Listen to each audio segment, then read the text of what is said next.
When Marcus watched every head in the five-star restaurant turn toward his autistic son's meltdown and braced himself for the judgment he knew was coming, the last thing he expected was for the elegant woman at table 12 to stand up, start clapping, and change everything he believed about strangers and second chances. Before we dive in, don't forget to subscribe because tomorrow we have an extra special story, and leave a comment telling us where in the world you're watching from. We'd love to hear your story too. The afternoon sun cut through the dusty air of the construction site like a blade, casting long shadows between the steel beams that reached toward the sky like metal prayers. Marcus Rivera stood on the third floor of what would soon be a luxury hotel, hard hat slightly crooked, safety vest stretched over shoulders that carried more weight than just the physical demands of 14-hour days. His hands, scarred from years of working with rebar and concrete, held the promotion letter he'd read 3 times already, but the words still felt surreal: site supervisor. After 8 years of swinging hammers and pouring foundations, someone had finally noticed that he could build more than just structures. The letter was slightly damp from his sweaty palm, the edges already beginning to curl in the humid air. Around him, the familiar symphony of construction played on the rhythmic hammering, the whir of power tools, the occasional shout of directions echoing off concrete walls.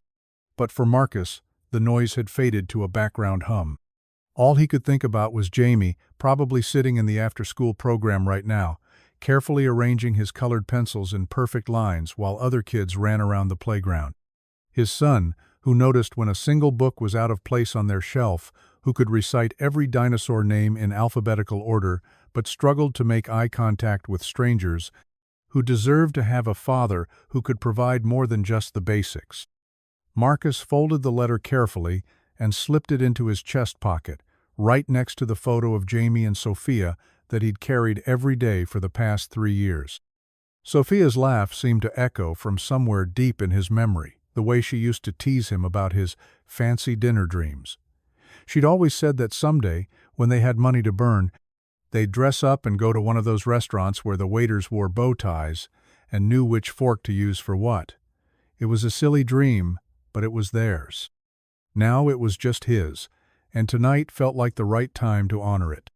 The promotion meant a 20% raise, better hours, and most importantly, a chance to give Jamie experiences beyond their small apartment and the neighborhood park. Marcus had already called Mrs. Chen, their elderly neighbor who watched Jamie when Marcus worked late, to see if she could babysit while he took his son somewhere special. But then he'd stopped mid-sentence, realizing that this wasn't about finding a babysitter. This was about sharing this moment with the person who mattered most, even if that person was 7 years old and found most social situations overwhelming. Le Bernardin. The name had been whispered around construction sites for years, usually followed by jokes about how much the workers would have to save just to afford the appetizers. Marcus had looked it up online during his lunch break, scrolling through photos of pristine white tablecloths and crystal glasses that caught light like diamonds. The prices made his stomach drop, but the promotion bonus would cover it, and something about the elegance of the place felt right for marking this milestone. Jamie deserved to see that his father had made something of himself, that the long hours and missed bedtime stories had been building towards something better. The drive home took 45 minutes through traffic that crawled like molasses, giving Marcus plenty of time to second-guess his decision. Jamie thrived on routine, on predictability, on knowing exactly what to expect and when. A fancy restaurant was the opposite of everything that made Jamie feel safe. But Marcus had been protecting his son from the world for so long that sometimes he wondered if he was protecting him right out of living. Other kids went to birthday parties and school events and family dinners. Jamie stayed home with his trains and his dinosaur books, safe but separate. Marcus pulled into the parking spot outside their apartment building, a 3-story brick structure that had seen better decades but was clean and affordable. The promotion would change that too, eventually. Maybe they could move somewhere with a yard, somewhere Jamie could line up his toy cars on grass instead of linoleum. The thought made Marcus smile as he climbed the stairs to the second floor, keys jingling against his belt loop. The apartment smelled like the lavender fabric softener Mrs. Chen always used, mixed with the faint scent of the grilled cheese sandwich she'd probably made Jamie for his after-school snack. Marcus could hear voices from the living room, Mrs. Chen's gentle Mandarin mixed with Jamie's careful English responses. His son was probably telling her about his day in the methodical way he approached everything, starting from the moment he woke up and working chronologically through each class, each interaction, each detail that most people would forget, but Jamie cataloged like a librarian. "Daddy!" Jamie's voice carried a excitement that made Marcus's chest tight with love. His son appeared in the doorway, dark hair slightly mussed, wearing the blue striped shirt he'd chosen that morning because it was medium soft against his skin. Jamie's eyes, Sophia's eyes, deep brown and serious, lit up when he saw Marcus, though he stopped just short of running for a hug. Physical affection was complicated for Jamie. He loved it but needed to initiate it, needed to feel in control of when and how it happened. Marcus knelt down to Jamie's level, opening his arms in invitation. "Hey, buddy, how was your day?" Jamie considered the question seriously, then stepped forward for a brief, tight hug that smelled like apple juice and pencil erasers. "Good. I finished my math worksheet first, and Mrs. Rodriguez said I could help organize the supply closet during recess. I found 17 broken crayons and sorted them by color family." "That sounds perfect," Marcus said, and meant it. He'd learned to find joy in Jamie's small victories, the moments when the world made sense to his son in ways it didn't always make sense to everyone else. "I have some news, and I want to celebrate with you tonight." Mrs. Chen appeared behind Jamie, her weathered face creased with the smile she reserved for both of them. She'd never had children of her own, but she understood Jamie in ways that surprised Marcus sometimes. She never tried to change him or fix him, just accepted his quirks and worked around them. "Congratulations," she said, though Marcus hadn't told her what the news was yet. She had a way of reading people that came from decades of watching and listening. "Jamie has been very good today. We practiced writing his address in case of emergencies." Marcus stood, running a hand through hair that still held traces of sawdust despite his shower at the job site. "Thank you for watching him. Actually, I wanted to ask, do you think Jamie would be okay with going to a restaurant tonight? Somewhere nice to celebrate my promotion?" Mrs. Chen's eyebrows lifted slightly, not in judgment, but in gentle concern. "How nice?" "Very nice. Like bow ties and multiple forks nice." She glanced down at Jamie, who was listening intently even though he was pretending to organize the mail on the side table. "Jamie, what do you think about trying a new restaurant with your daddy tonight?" Jamie's hands stilled on the envelopes. Marcus could see him processing, running through scenarios in his mind like a computer calculating variables. "Will it be loud?" Jamie asked finally. "Maybe a little," Marcus admitted, "but we can bring your headphones, just in case." "Will there be bright lights?" "Probably, but we can ask for a table in a quieter spot." Jamie nodded slowly, still thinking. "Will the food be weird?" Marcus smiled. "They'll have chicken. They might call it something fancy, but it's still chicken." That seemed to tip the scales. Jamie looked up, meeting Marcus's eyes for a brief second before looking away again.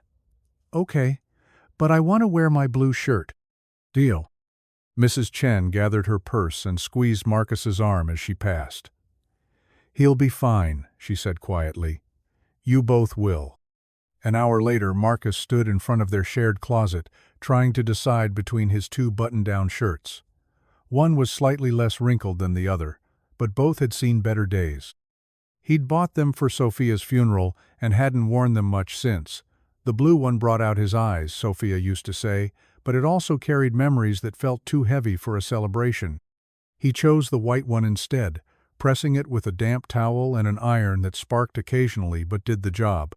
Jamie emerged from the bathroom, wearing his blue striped shirt, dark pants that he'd outgrown slightly but refused to replace, because they were the right texture, and sneakers he'd insisted on wearing despite Marcus's suggestion that they try dress shoes. His hair was combed neatly, parted on the side just the way he liked it, and he carried his small backpack containing his noise-canceling headphones, a fidget cube, and his favorite dinosaur book just in case. "You look very handsome," Marcus said, adjusting his own collar in the mirror by the front door. "You look different," Jamie observed, studying his father with the same intensity he brought to everything. "Good. Different.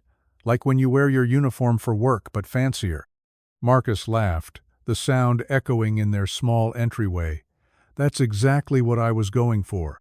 The drive to Le Bernardin took them through parts of the city Jamie rarely saw, past shop windows glowing with warm light and sidewalks filled with people dressed for evening out.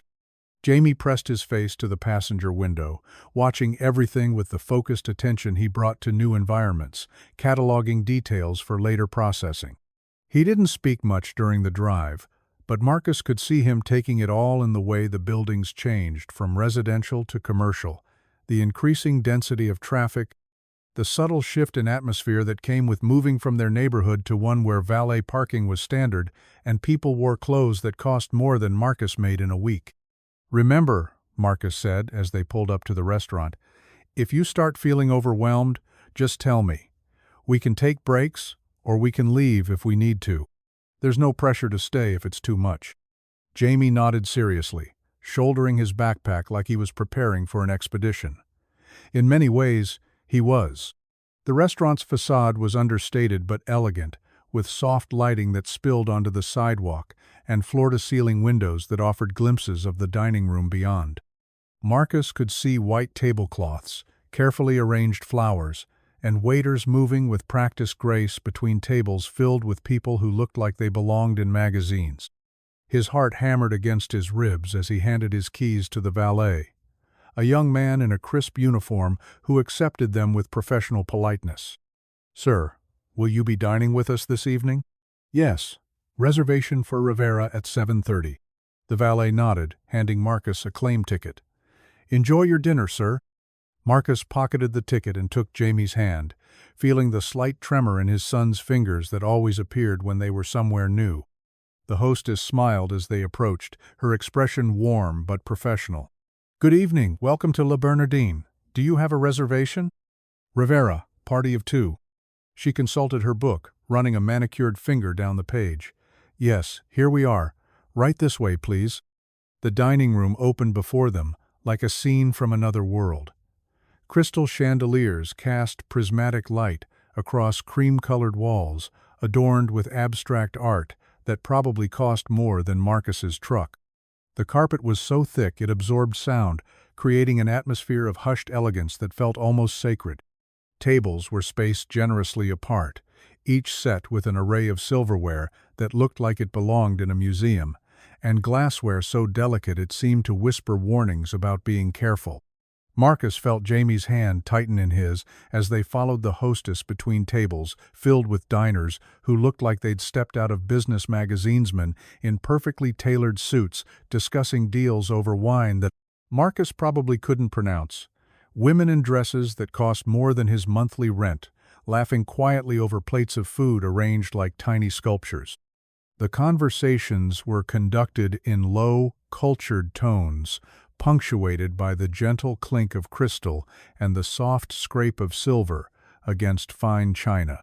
Their table was positioned near a window that offered a view of the street, far enough from the kitchen to avoid the worst of the dinner rush chaos, but close enough to the other diners that privacy would be a luxury. The hostess pulled out Jamie's chair with practiced efficiency, and Marcus watched his son's eyes dart around the room, taking in every detail with the hyper-awareness that came with his neurological wiring. "Your server this evening will be David," the hostess said, placing leather-bound menus in front of them. "He'll be with you shortly. Enjoy your dinner."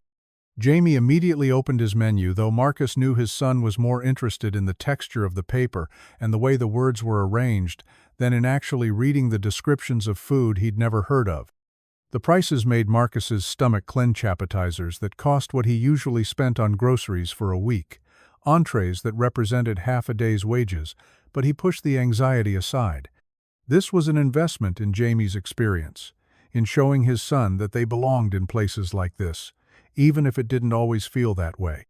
The ambient noise level was moderate, a constant murmur of conversation mixed with the subtle sounds of fine dining crystal touching crystal, silverware against china, the whisper of cloth napkins being unfolded.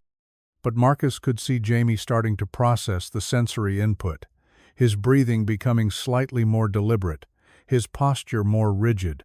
It wasn't panic yet, just the early stages of overwhelm that Marcus had learned to recognize over years of trial and error. "How are you doing, buddy?" Marcus asked quietly, leaning forward slightly.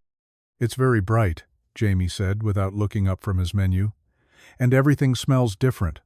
Like flowers, but also like fish, and also like something else I can't identify."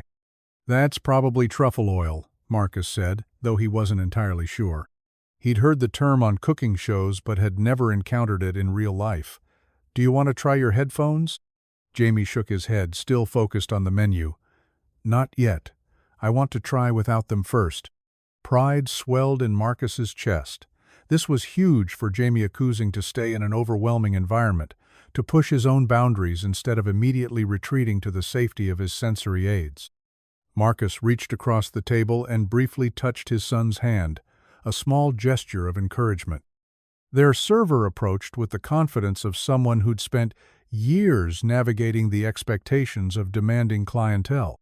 David was probably in his 30s, with the kind of polished presentation that came from working in establishments where appearance mattered as much as competence.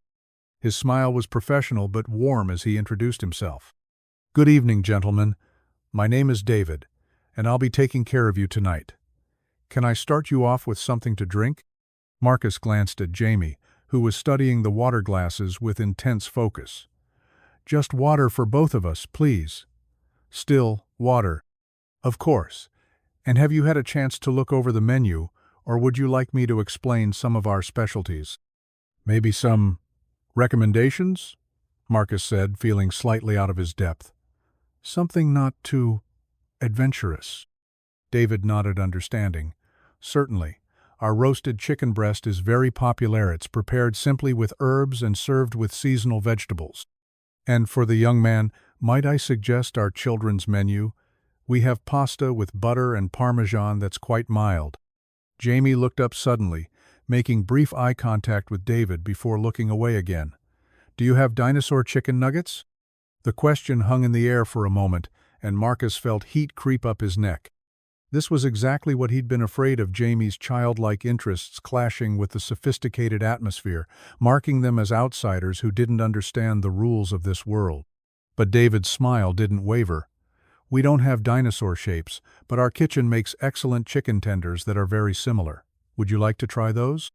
Jamie nodded, visibly relieved. "Yes, please. And can I have them plain? No sauce?" "Absolutely. Plain chicken tenders it is." Marcus ordered the roasted chicken, grateful for David's patient handling of Jamie's questions and requests. As the server moved away, Marcus felt some of the tension leave his shoulders. Maybe this would work out after all. But as the minutes passed, Marcus could see the signs mounting. Jamie's leg had started bouncing under the table, a rhythmic movement that increased in frequency when he was processing stress. His hands moved from his lap to the table and back again, fingers tapping out patterns that looked random but Marcus knew followed a logic only Jamie understood. The conversation at the table behind them had grown louder, a business dinner, where the participants seemed to be trying to impress each other with increasingly animated stories, and Jamie's head kept turning toward the sound, his expression growing more pinched with each burst of laughter. "Jamie, you okay?" Marcus asked, keeping his voice low. "The laughing is very sudden," Jamie said, not looking at his father. "I can't predict when it's going to happen, so I keep waiting for it, but then it surprises me anyway." Marcus glanced over his shoulder at the table, in question 4 people in expensive suits, who'd clearly had a few glasses of wine, and were settling in for a long evening. He couldn't ask them to keep it down. They weren't being unreasonable, just present. Existing in the same space as his son, who experienced the world with the intensity of someone whose neurological system processed every sound, every movement, every change in light or temperature with equal importance. Their food arrived with the theatrical presentation that fine dining demanded. David set down plates that looked more like art installations than meals. Jamie's chicken tenders arranged in a perfect line beside a small portion of vegetables cut into precise cubes.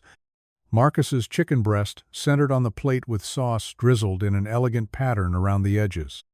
It was beautiful, almost too beautiful to eat, and Marcus could see Jamie studying his plate with the same intense focus he brought to everything new. "These are different chicken," Jamie observed, picking up one of the tenders and examining it closely. "They're the right shape, but the outside is different." "Different? How?" Marcus asked, cutting into his own meal. "Crunchier looking. And they smell like herbs. I don't know all the herbs yet." Jamie took a careful bite, chewing thoughtfully. Marcus held his breath, waiting for the verdict. His son was incredibly particular about textures and flavors, and new foods were always a gamble. "It's good," Jamie announced finally. "Different, but good. The inside is the same as normal chicken." Marcus felt himself relax slightly. Small victory. He took a bite of his own meal and was surprised by how good it actually was, tender, perfectly seasoned, nothing like the overpriced pretentious food he'd half expected. Maybe the reputation was earned after all. But their peaceful moment was interrupted by a sharp burst of laughter from the business table, followed by someone's voice raised in an animated story about a golf game gone wrong. Jamie's whole body tensed, his hand freezing halfway to his mouth with a piece of chicken tender. "Too loud," he said quietly, but Marcus could hear the edge creeping into his voice. "Do you want your headphones?" Marcus asked, already reaching for Jamie's backpack. "Not yet. I can do this." But the ambient noise level seemed to be increasing as the evening progressed. More diners had arrived, the conversations growing more animated as wine flowed and inhibitions lowered. The clinking of silverware and glassware created a constant percussion that layered underneath the human voices, and Marcus could see Jamie's breathing becoming more shallow, his movements more deliberate and controlled. A woman at a nearby table laughed, suddenly, a sharp, piercing sound that cut through the ambient noise like a knife. Jamie flinched visibly, dropping his fork with a clatter that seemed to echo in the relative quiet that followed. Several diners turned their heads toward the sound, their expressions ranging from mild curiosity to thinly veiled annoyance. "Sorry," Marcus said automatically, though he wasn't sure if he was apologizing to Jamie or to the other diners. He leaned forward, lowering his voice. "Jamie, buddy, let's try the headphones now, okay?" But Jamie was already spiraling. Marcus could see it in the way his son's hands had started to flap, small, rapid movements that helped him regulate his nervous system but also marked him as different in a room full of people who expected conformity. Jamie's breathing had become rapid and shallow, his eyes darting around the room like he was looking for an escape route. "Too many sounds," Jamie said, his voice tight with the effort of staying in control. "They're all happening at once, and I can't separate them, and the lights are too bright, and that man's cologne is too strong, and—" "Shh, it's okay," Marcus said, pulling the noise-canceling headphones from Jamie's backpack. "Here, put these on." But it was too late. The sensory overload had reached a tipping point, and Jamie's carefully maintained control cracked like ice under pressure. The stimming increased, his hands flapping more rapidly, his whole body beginning to rock slightly in his chair. A sound escaped his throat, something between a whimper and a hum, as his nervous system sought any way to discharge the overwhelming input. The business table behind them had gone quiet, their conversation interrupted by the spectacle unfolding nearby. Marcus could feel their stares like physical weight, could imagine the judgments forming in their minds. Other diners had begun to notice too subtle glances over wine glasses, whispered comments behind raised hands, the universal human discomfort with behavior that fell outside the narrow range of what was considered socially acceptable. "Jamie, please," Marcus whispered, reaching across the table to try to still his son's hands. "Put on your headphones. We can make this work." But Jamie had reached the point where words weren't getting through. The flapping intensified, and he began to make a low, humming sound that grew gradually louder as his need for sensory regulation overcame his awareness of social expectations. His rocking became more pronounced, the chair creaking slightly with each movement. A woman at the table across from Themlegant, silver-haired, wearing a string of pearls that probably cost more than Marcus's monthly salary, leaned forward to whisper something to her companion. Her expression was one of distaste, poorly disguised as concern, the look of someone who believed that children should be seen and not heard, and certainly not this. Marcus felt his face burn with shame and frustration. This was exactly what he'd been afraid of, exactly why they usually stayed home, ordered pizza, and celebrated in the safety of their own space. He'd been foolish to think that wanting something different would be enough to make it work, foolish to believe that Jamie could adapt to a world that had no patience for neurological differences. "I'm sorry," he said to no one in particular, his voice carrying further than he intended in the sudden hush that had fallen over their section of the dining room. "He's autistic. He's just overwhelmed. We'll leave." But his words seemed to make things worse. Jamie's humming grew louder, more urgent, as if he could sense his father's distress adding to his own. His movements became more erratic, his whole body seeking the deep pressure and rhythmic motion that his nervous system craved, but that looked, to untrained eyes, like a child having a spectacular tantrum in the most inappropriate possible setting. Marcus stood quickly, his chair scraping against the floor with a sound that made Jamie flinch and hum louder. He moved around the table, trying to figure out how to help his son without making the scene worse, but every option seemed wrong. Touch might help Jamie regulate, but it might also escalate his overwhelm. The headphones might reduce the auditory input, but getting Jamie to put them on while he was in the middle of a meltdown was nearly impossible. Leaving was probably the best option, but Jamie would need time to de-escalate before he could walk out under his own power. "Sir?" The voice cut through Marcus's panicked thoughts like a blade. David, their server, had materialized beside their table with the kind of professional calm that came from years of handling difficult situations. "Is there anything I can do to help?" Marcus looked up, expecting to see annoyance or judgment, but David's expression was genuinely concerned. He gets overwhelmed sometimes. The sounds, the lights. I should have known better than to bring him here." "Sensory overload?" David asked quietly, and Marcus was surprised by the understanding in his voice. "Yes, he's autistic. This was a mistake." "Not a mistake," David said firmly. "Just challenging. My nephew has similar issues. Have you tried?" But before he could finish his sentence, another voice cut through the growing tension. Marcus looked up to see the maitre d' approaching their table, his expression carefully neutral, but his body language broadcasting displeasure like a radio tower. The man was tall, thin, with the kind of practiced elegance that came from years of managing upscale establishments and their equally upscale clientele.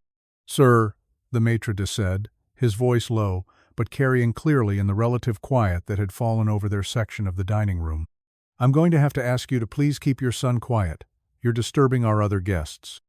The words hit Marcus like a physical blow. He looked around the dining room and saw exactly what the maitre d' saw tables full of people trying to enjoy expensive meals while being subjected to the sounds and movements of a child who couldn't control his response. Overwhelming sensory input. Some faces showed genuine concern, others barely concealed irritation, but all of them were watching, judging, waiting to see how this disruption would be handled. "I understand," Marcus said, his voice thick with shame. "We'll leave. I just need a minute to—" "I think that would be best," the maitre d' interrupted, his tone carrying the authority of someone accustomed to having his decisions accepted without question. "Perhaps next time you might consider a more family-friendly establishment." The words were polite, professional, but the message was clear. You don't belong here. Your son doesn't belong here. Take your problems somewhere else. Somewhere that caters to people like you. People who can't conform to the standards expected in places like this. Marcus nodded, his throat too tight to speak. He knelt beside Jamie's chair, trying to project calm, while his heart hammered against his ribs. His son was still humming, still rocking, lost in the overwhelming flood of sensory information that his brain couldn't filter or organize. The headphones hung forgotten in Marcus's hand, and he knew that trying to put them on Jamie now would likely make things worse. "Jamie," he said softly, not expecting a response but needing to try. "We're going to go home now, okay? We're going to get in the truck and go home where it's quiet and safe." Jamie's humming continued, but Marcus thought he saw a flicker of recognition in his son's eyes. The rocking slowed slightly, as if the promise of escape was beginning to penetrate the chaos in his nervous system. Marcus stood, reaching for his wallet with shaking hands. The meal was barely touched, but he needed to pay and get Jamie out of there before things got worse. Before more people started staring, before someone said something cruel enough to cut through Jamie's overwhelm and add emotional pain to his sensory distress. "The check, please," he said to David, who had remained nearby despite the maitre d's' obvious desire for the situation to simply disappear. "Sir, there's no charge," David said quietly, "and for what it's worth, I think you're doing great. This isn't easy." Marcus looked up, surprised by the kindness in the young man's voice. "Thank you, but I can pay." "No charge," David repeated firmly. "Just take care of your son." The maitre d' had retreated to his station, probably relieved that the disruption was resolving itself without requiring further intervention. Around them, conversations had begun to resume, though Marcus could still feel the weight of curious glances and whispered comments. Jamie's humming had softened to barely audible, and his rocking had slowed to a gentle sway, signs that his nervous system was beginning to settle. Marcus gathered Jamie's backpack, his hands moving automatically, while his mind reeled with shame and disappointment. This was supposed to be a celebration, a way to mark his promotion and show Jamie that they were moving up in the world. Instead, it had become another reminder of all the ways they didn't fit, all the spaces they couldn't occupy, all the experiences that would remain forever out of reach. "Come on, buddy," Marcus said softly, holding out his hand. "Let's go home." Jamie looked up then, making brief eye contact before looking away again. His movements were still slightly delayed, his system still processing the overload, but he was beginning to return to himself. Slowly, carefully, he stood and took his father's hand. As they walked toward the exit, Marcus kept his eyes forward, unwilling to see the expressions on the faces they passed. Relief, probably. Satisfaction that the disruption had been removed. Maybe a few sympathetic glances from parents who understood that children could be unpredictable, though probably not many who understood the specific challenges of autism. The cool evening air hit them like a blessing as they stepped outside. Jamie immediately took a deep breath, his shoulders dropping as the sensory assault of the restaurant was replaced by the more manageable chaos of city traffic. Marcus handed the valet his ticket with hands that barely shook, grateful for the man's efficient professionalism and lack of judgment.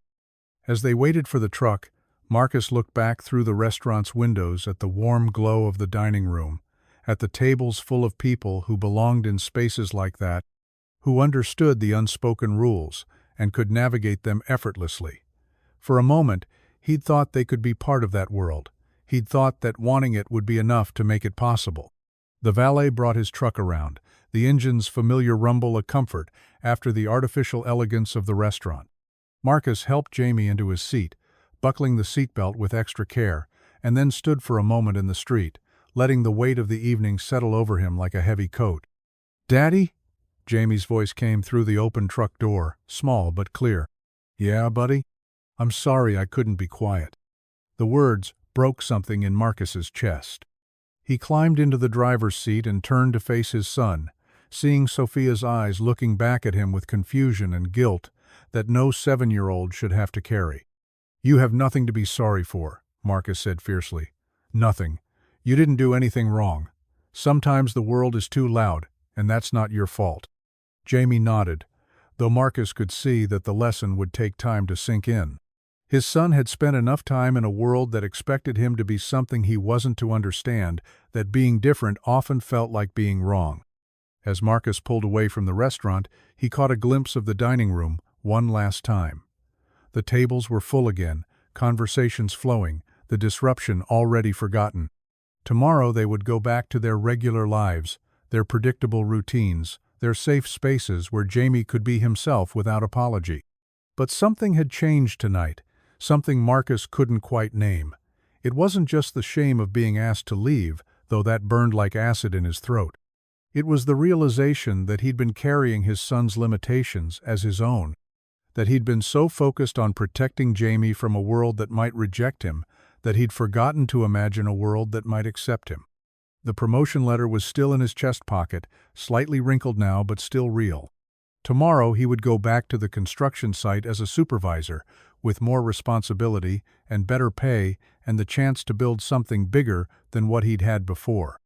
And maybe, eventually, he'd figure out how to build a life for Jamie that didn't require them to hide or apologize or leave when things got difficult. But tonight, as they drove home through streets that glittered with lights Jamie would probably find too bright, Marcus couldn't shake the feeling that he'd failed at something important. Not just dinner, not just the celebration, but the fundamental challenge of being a father to a child the world didn't always understand. The silence in the truck was comfortable now, Jamie's breathing slow, and even as he recovered from the overwhelming experience. Marcus reached over and briefly touched his son's hand, a small gesture of connection that required no words, no explanations, no apologies. Tomorrow would be different. Tomorrow they would stay in their lane, order pizza, and celebrate Marcus's promotion in the safety of their own apartment, where Jamie could stim and hum and be exactly who he was without anyone's permission. But as they pulled into their neighborhood, Marcus couldn't help wondering what it would feel like to live in a world where different didn't always mean less than, where acceptance wasn't conditional on conformity, where a father could take his son anywhere without bracing for the moment when someone would tell them they didn't belong. Marcus knelt beside Jamie's chair, his hands trembling as he tried to gather their belongings while his son continued to rock and hum, lost in the storm of sensory overload that had consumed him. The noise-canceling headphones had finally made it onto Jamie's head, but the damage was done. His nervous system was still cycling through the overwhelming input, still seeking the regulation that seemed impossibly out of reach in this pristine dining room, filled with judgmental stares and barely contained irritation. The shame burned in Marcus's chest like swallowed fire. Every eye in the restaurant felt like a spotlight, illuminating his failure as a father, his foolish belief that wanting something different would be enough to make it possible. The maitre d' retreated to his station, but his message hung in the air like smoke. Take your problems elsewhere, somewhere more appropriate for people like you.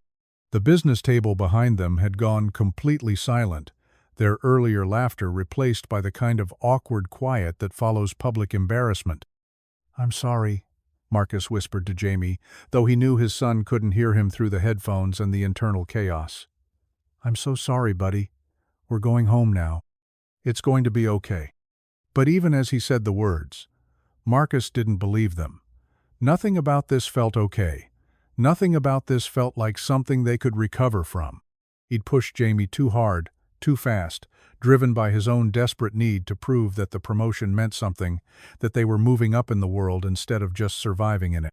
And now Jamie was paying the price for his father's ambition, his son's nervous system overwhelmed to the point of meltdown in front of strangers who saw only disruption and poor parenting. Marcus's hands shook as he tried to fold Jamie's jacket, his fingers clumsy with adrenaline and shame. Around them, the restaurant had settled into an uncomfortable hush, conversations resuming in whispers and meaningful glances. David, their server, hovered nearby with genuine concern etched on his face, but even his kindness felt like pity now, salt in a wound that was already too deep. Jamie's rocking had intensified again, his whole body seeking the rhythmic motion that his nervous system craved. The humming had grown louder too, a low, desperate sound that seemed to echo off the cream-colored walls and crystal chandeliers. Marcus could see other diners shifting uncomfortably, some reaching for their phones as if documenting the spectacle, others whispering behind, raised hands with expressions that ranged from curiosity to disgust. The elegant woman with the pearl necklace had turned completely around in her chair, her face a mask of barely concealed horror, as she watched Jamie's stimming with the kind of fascination usually reserved for car accidents. Her companion, a thin man with silver hair and a suit that probably cost more than Marcus made in a month, shook his head slowly and made a comment Marcus couldn't hear but could easily imagine. "Some people have no business bringing their problems to places like this." Marcus felt the familiar weight of isolation settling over him like a heavy blanket. This was why they stayed home. This was why they ordered pizza and watched movies and celebrated in the safety of their small apartment where Jamie could be exactly who he was without apology. The outside world demanded conformity, expected neurotypical behavior, and when that expectation wasn't met, it responded with judgment and rejection, and the kind of polite cruelty that cut deeper than outright hostility. He was reaching for Jamie's backpack when the sound began. At first, Marcus thought it was someone dropping silverware, a rhythmic, metallic sound that seemed to come from somewhere across the dining room. But as the sound continued, steady and deliberate, he realized it wasn't silverware at all. It was clapping. Slow, measured, purposeful clapping that cut through the ambient noise of the restaurant like a bell tolling in the distance. Marcus looked up, his confusion temporarily overriding his shame.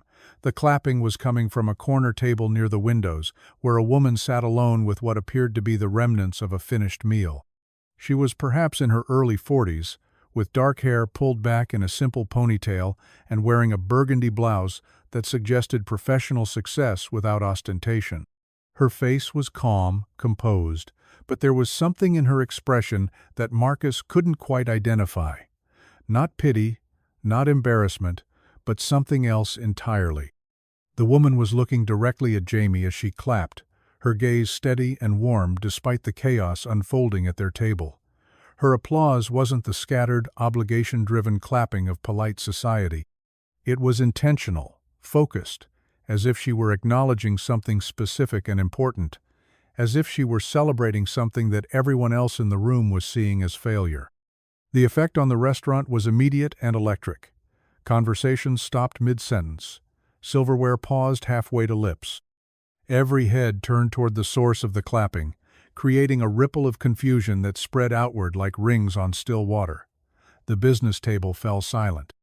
The elegant woman with the pearls twisted in her chair, her expression shifting from horror to bewilderment. Even the maitre d' looked up from his station, his carefully composed expression cracking slightly as he tried to process what was happening. But the most remarkable change was in Jamie himself. Something about the rhythmic, predictable sound of the clapping seemed to penetrate his sensory overwhelm.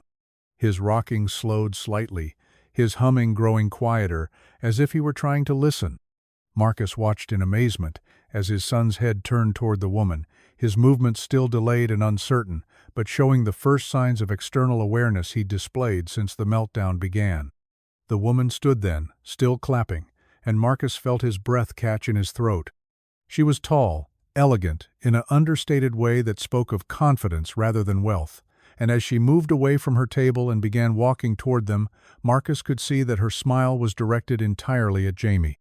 Not the patronizing smile adults often gave to children they were trying to manage, but the genuine, warm expression of someone who saw something worth celebrating. The dining room had gone completely silent now, every conversation suspended as the other patrons tried to make sense of what they were witnessing. The woman's footsteps were soft on the thick carpet, her movement fluid and purposeful as she approached their table. Marcus felt frozen, caught between his desire to protect Jamie from further attention and his amazement at the unexpected kindness being shown to his son. When she reached their table, the woman did something that surprised Marcus even more than the clapping. Instead of standing above them in the position of adult authority that most people automatically assumed when dealing with children, she knelt down beside Jamie's chair, bringing herself to his eye level with the practiced ease of someone who understood the importance of physical positioning when working with overwhelmed children. "Hi there," she said softly, her voice pitched low and calm despite the headphones covering Jamie's ears.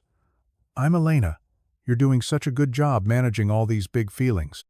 Jamie's rocking slowed further, though he didn't look at her directly. Marcus could see his son processing the new voice, the new presence, trying to determine if this stranger represented additional threat or potential safety. The fact that she had knelt down, that she was speaking quietly, that she wasn't trying to touch him or invade his space, all of these things seemed to register in Jamie's overwhelmed nervous system as indicators that this person might be different from the others. Elena reached into her purse and pulled out what looked like a small, square piece of fabric. As she unfolded it, Marcus could see that it was actually a weighted lap pad, the kind used in occupational therapy to provide deep pressure input for children with sensory processing differences. She placed it gently on the table in front of Jamie, not insisting that he use it but offering it as an option. This helps some kids when everything feels too big, she said, her tone conversational rather than instructional. You can try it if you want, or not. Whatever feels right to you. Marcus stared at her, his mind racing. Who was this woman? How did she know about weighted lap pads? Why did she have one in her purse?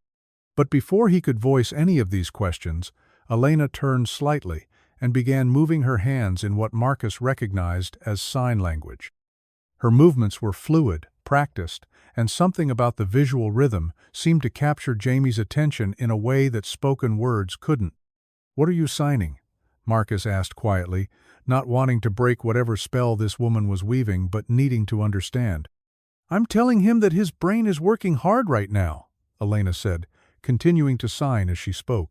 "That when we feel overwhelmed, our bodies try to help us feel better, and that's what his rocking and humming are doing. I'm telling him he's being very smart by listening to what his body needs." The words hit Marcus like a physical blow, but not a painful one, more like the impact of sudden understanding. In all the years since Jamie's diagnosis, through all the therapy sessions and doctor visits and well-meaning advice from family and friends, no one had ever framed his son's stimming behaviors as intelligence. Everyone focused on management, on reducing the behaviors, on helping Jamie blend in better with neurotypical expectations. But this woman was presenting his coping mechanisms as wisdom, as his nervous system's intelligent response to overwhelming input. Jamie's humming had grown quieter still, and Marcus could see his son's eyes tracking Elena's hand movements with growing interest. Sign language was visual, predictable, contained everything that the overwhelming chaos of the restaurant was not. It provided structure and meaning in a way that the ambient noise and competing sensory input couldn't. Elena finished signing and reached into her purse again, this time producing a small fidget toy, smooth, oval-shaped object that could be squeezed and manipulated without making noise.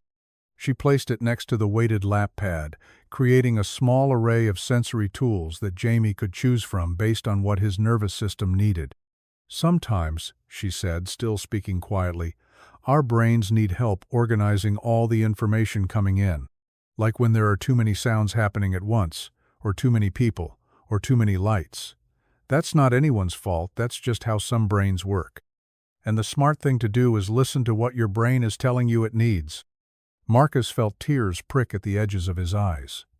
This stranger was giving Jamie permission to be exactly who he was, validating his neurological differences instead of pathologizing them. She was speaking to his son with the kind of respect and understanding that Marcus had been fighting for in IEP meetings and therapy sessions for years. But then Elena did something that took Marcus's breath away entirely. She stood up, turned to face the dining room, and spoke in a voice that carried clearly to every table without being aggressive or confrontational. "I'm Dr. Elena Vasquez," she said, her tone professional but warm. "I'm a pediatric neurologist, and I specialize in working with children who have autism and other neurological differences.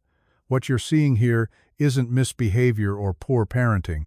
This young man is experiencing sensory overload, his nervous system is processing too much information at once, and his body is doing exactly what it should do to try to regulate itself." The silence in the restaurant deepened, but it felt different now. Instead of the uncomfortable hush of judgment and embarrassment, there was something that felt more like attention, like people actually listening rather than just waiting for the disruption to end. "The rocking and humming you're hearing," Elena continued, "are called stimming behaviors. They're not random or problematic. They're intelligent coping mechanisms. This child's brain is working incredibly hard to process an environment that wasn't designed for people like him, and he's doing an amazing job of self-regulating." Marcus watched the faces around the room as Elena spoke. The elegant woman with the pearls had turned completely around in her chair, her expression shifting from disgust to something that looked like curiosity. The business table was paying attention now, too, their earlier irritation replaced by what seemed like genuine interest. Even the maitre d' had moved closer, though he remained at a respectful distance. "More importantly," Elena said, her voice growing stronger, "this father is doing an exceptional job. He recognized that his son needed support. He came prepared with tools to help him, and he's prioritizing his child's well-being over social expectations. That's not failure, that's exemplary parenting. The words washed over Marcus like warm water, loosening knots of shame and self-doubt that he'd been carrying not just from tonight, but from years of navigating a world that seemed designed to exclude his son. How long had it been since someone had told him he was doing a good job? How long since anyone had seen Jamie's autism as something other than a problem to be solved or managed? Elena knelt back down beside Jamie's chair, her movements slow and deliberate. "How are you feeling now?" she asked, returning to the quiet, calm tone she'd used before. "Better? Or still pretty overwhelmed?" Jamie reached for the fidget toy she'd placed on the table, his movements still slightly delayed, but more purposeful than they'd been during the height of his meltdown. He squeezed it experimentally, and Marcus could see some of the tension leaving his small shoulders.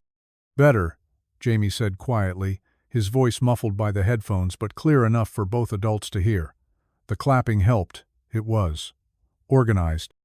Elena smiled, and Marcus could see genuine delight in her expression. "That's very perceptive," she said. "Rhythmic sounds can help our brains organize information when everything else feels chaotic. You figured that out all by yourself." Marcus felt something shift in his chest, a loosening of the tight band of anxiety that had been squeezing his lungs since the meltdown began. Jamie was coming back to himself, and instead of shame and judgment, he was being met with understanding and validation. This woman, Dr. Vasquez, had somehow transformed what felt like their worst moment into something that felt like education, like advocacy. "I don't understand," Marcus said quietly, leaning closer so that only Elena could hear him. "Why did you, thank you, but why did you get involved?" Elena looked at him with eyes that held depths of experience. Marcus was only beginning to glimpse. "Because 20 years ago, I was a resident working with my first autistic patient, and I made the mistake of trying to stop his stimming. His mother had to explain to me that what I was seeing as problematic behavior was actually her son's way of staying regulated in an overwhelming world. She taught me that our job isn't to make these kids look normal, it's to understand how their brains work and support them in being their authentic selves."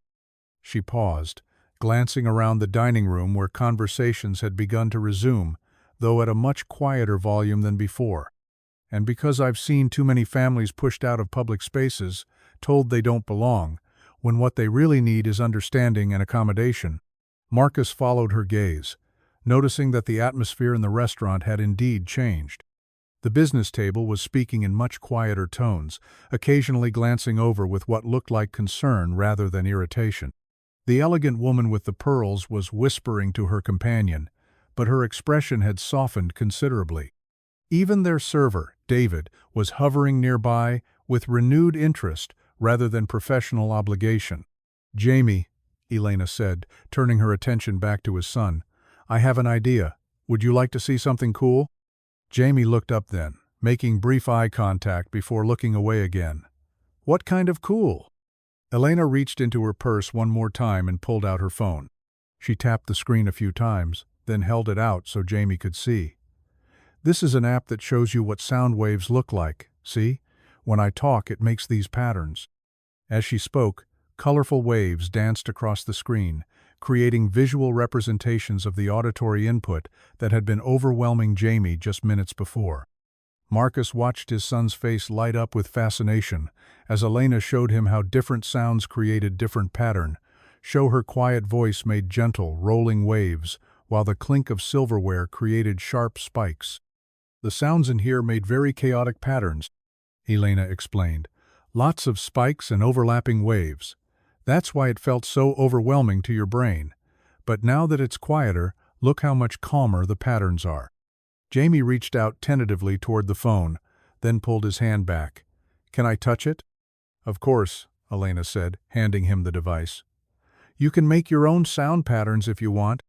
For the next few minutes, Marcus watched his son experiment with the app, humming softly into the phone and watching the visual feedback with the kind of intense focus he usually reserved for his dinosaur books. The weighted lap pad had found its way onto Jamie's legs, providing the deep pressure input his nervous system craved, and the fidget toy remained in his hand, giving him something to do with the excess energy that stimming typically addressed. "This is incredible," Marcus said to Elena, his voice thick with emotion. "I've never seen him calm down this quickly after a meltdown."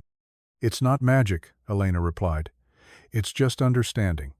When we address the underlying need, instead of trying to suppress the behavior, regulation happens much more efficiently." She gestured toward the dining room, where the noise level had naturally decreased and the atmosphere felt more relaxed than it had all evening. "Sometimes the environment can adapt too. Most people want to be helpful once they understand what's actually happening." As if to prove her point, David approached their table with a small plate in his hand. "Excuse me," he said quietly, "but our pastry chef heard what was happening and wanted to send this over.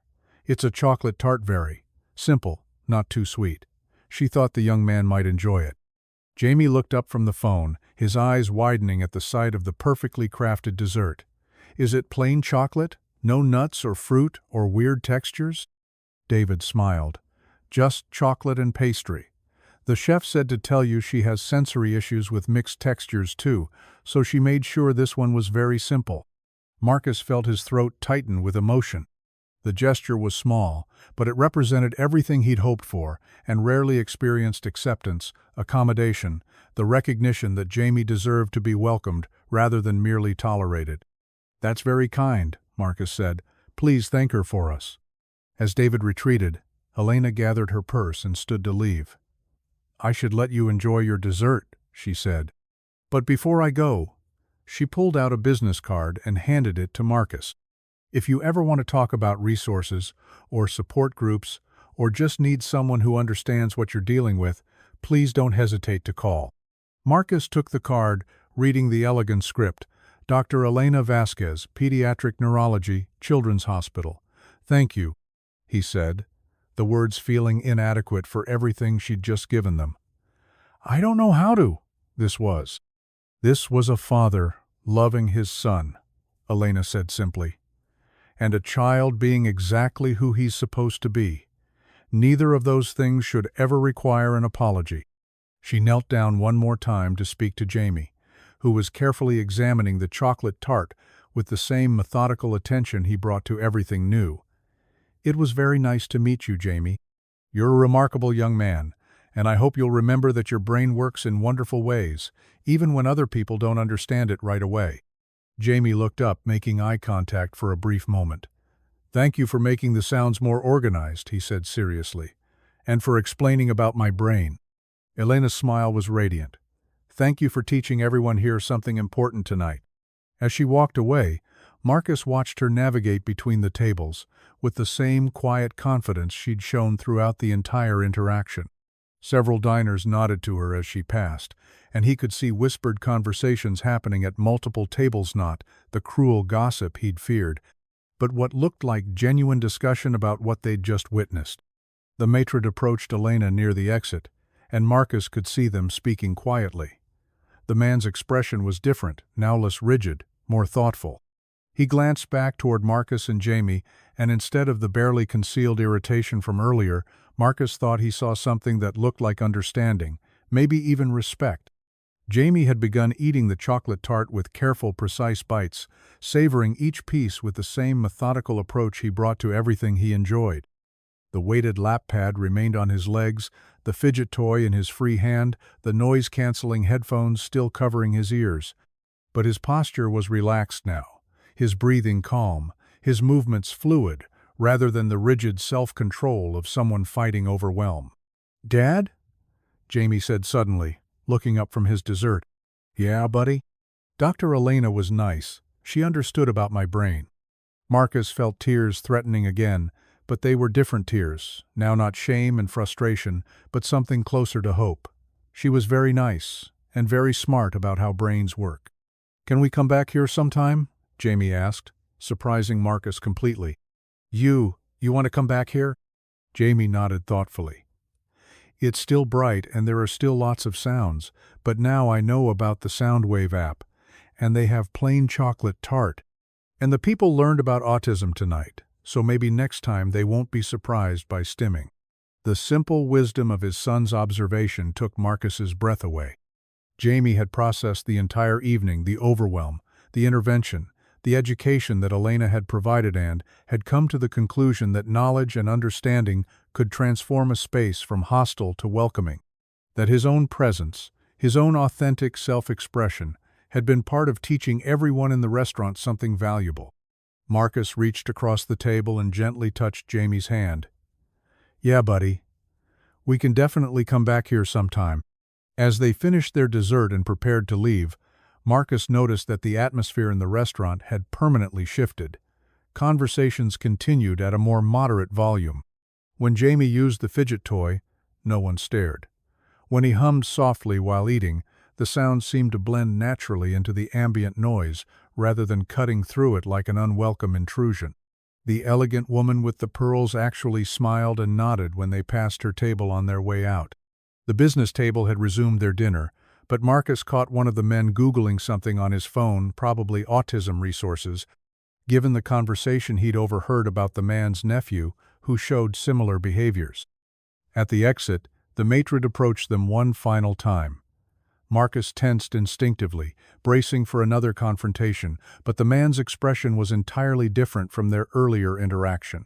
"Sir," he said quietly, "I wanted to apologize for my response earlier. I didn't understand what was happening, and I reacted poorly. Dr. Vasquez helped me see that we can do better as a establishment. We'll be making some changes to ensure all families feel welcome here." Marcus stared at him, hardly believing what he was hearing. Thank you. That means a lot." "Would you be willing to help us?" the maitre d' continued. "We'd like to train our staff on autism awareness, maybe make some accommodations. Dr. Vasquez gave me some resources, but it would be helpful to hear from a parent's perspective." The request was so unexpected that Marcus struggled to respond. 6 months ago, he would have assumed it was some kind of trap, a way to make him feel included, while ultimately finding new ways to exclude them. But something in the man's expression suggested genuine desire to learn, to change, to become the kind of establishment that welcomed rather than merely tolerated neurological differences. "I'd be honored to help," Marcus said finally. As they walked to the valet station to retrieve his truck, Jamie reached up and took his father's hand, a rare gesture of spontaneous affection that made Marcus's heart swell with love and pride. His son had been through an ordeal tonight, had experienced the kind of sensory overwhelm that could leave him exhausted and dysregulated for hours. But instead of trauma and shame, he was carrying new understanding, new tools, and the knowledge that sometimes the world could surprise you with kindness when you least expected it. The valet brought Marcus's truck around with the same professional courtesy as before, but there was something different in his demeanor, to a warmth that suggested word of the evening's events had spread even to the parking staff. As Marcus helped Jamie into his seat and buckled his seatbelt, he noticed his son was still clutching Elena's business card. "You want to keep that?" Marcus asked. Jamie nodded seriously. "In case my brain needs help organizing sounds again, Dr. Elena knows about that." As they drove home through the city streets, Jamie narrated their route with his usual precision, but his voice carried a different qualityless tension, more engagement with the world outside their truck windows. The noise-canceling headphones remained around his neck, available if needed but no longer necessary armor against an overwhelming world. "Dad?" Jamie said as they pulled into their neighborhood. "Yeah, buddy? I think I was brave tonight." Marcus glanced in the rear-view mirror, meeting his son's eyes in the reflection. "You were incredibly brave, and smart, and exactly who you're supposed to be." Jamie smiled then, one of his rare, unguarded smiles that transformed his whole face with joy. "Dr. Elena said my brain works in wonderful ways." "She's absolutely right," Marcus said, pulling into their parking spot. "It does." As they climbed the stairs to their apartment, Marcus felt the weight of the evening settling over him, not the crushing shame he'd expected, but something lighter and more complex. They had faced one of his greatest fierce public rejection, social humiliation, the confirmation that they didn't belong in certain space, and not only had they survived it, They had transformed it into something approaching triumph. Elena's intervention had been unexpected, but more than that, it had been transformative. She had taken what felt like their worst moment and reframed it as education, as advocacy, as an opportunity for an entire room full of people to learn something important about autism and acceptance. She had seen Jamie's stimming not as problematic behavior, but as intelligent self-regulation. She had seen Marcus's parenting not as failure, but as dedication. Most importantly, she had shown Jamie that his differences weren't deficits to be hidden, but neurological variations to be understood and accommodated. That the world could adapt to include him, rather than requiring him to contort himself to fit narrow expectations of normalcy. As Marcus tucked Jamie into bed that night, his son was still processing the evening's events with his characteristic thoroughness. "Dad, do you think there are other kids like me who need to know about sound wave apps and weighted lap pads and that stimming is smart?" Marcus sat on the edge of Jamie's bed, struck once again by his son's capacity for empathy, despite the social challenges autism presented. "I think there probably are. Then maybe we should help them learn those things too." The suggestion was offered with the same matter-of-fact tone Jamie used for everything, but Marcus could see the deeper implication. His son was beginning to understand that his own experiences, the struggles and the solutions, could be valuable to other families facing similar challenges. That his autism wasn't just something to be managed, but something that could contribute to making the world more inclusive for others. "Maybe we should," Marcus agreed. "Dr. Elena mentioned support groups. Maybe we could look into that."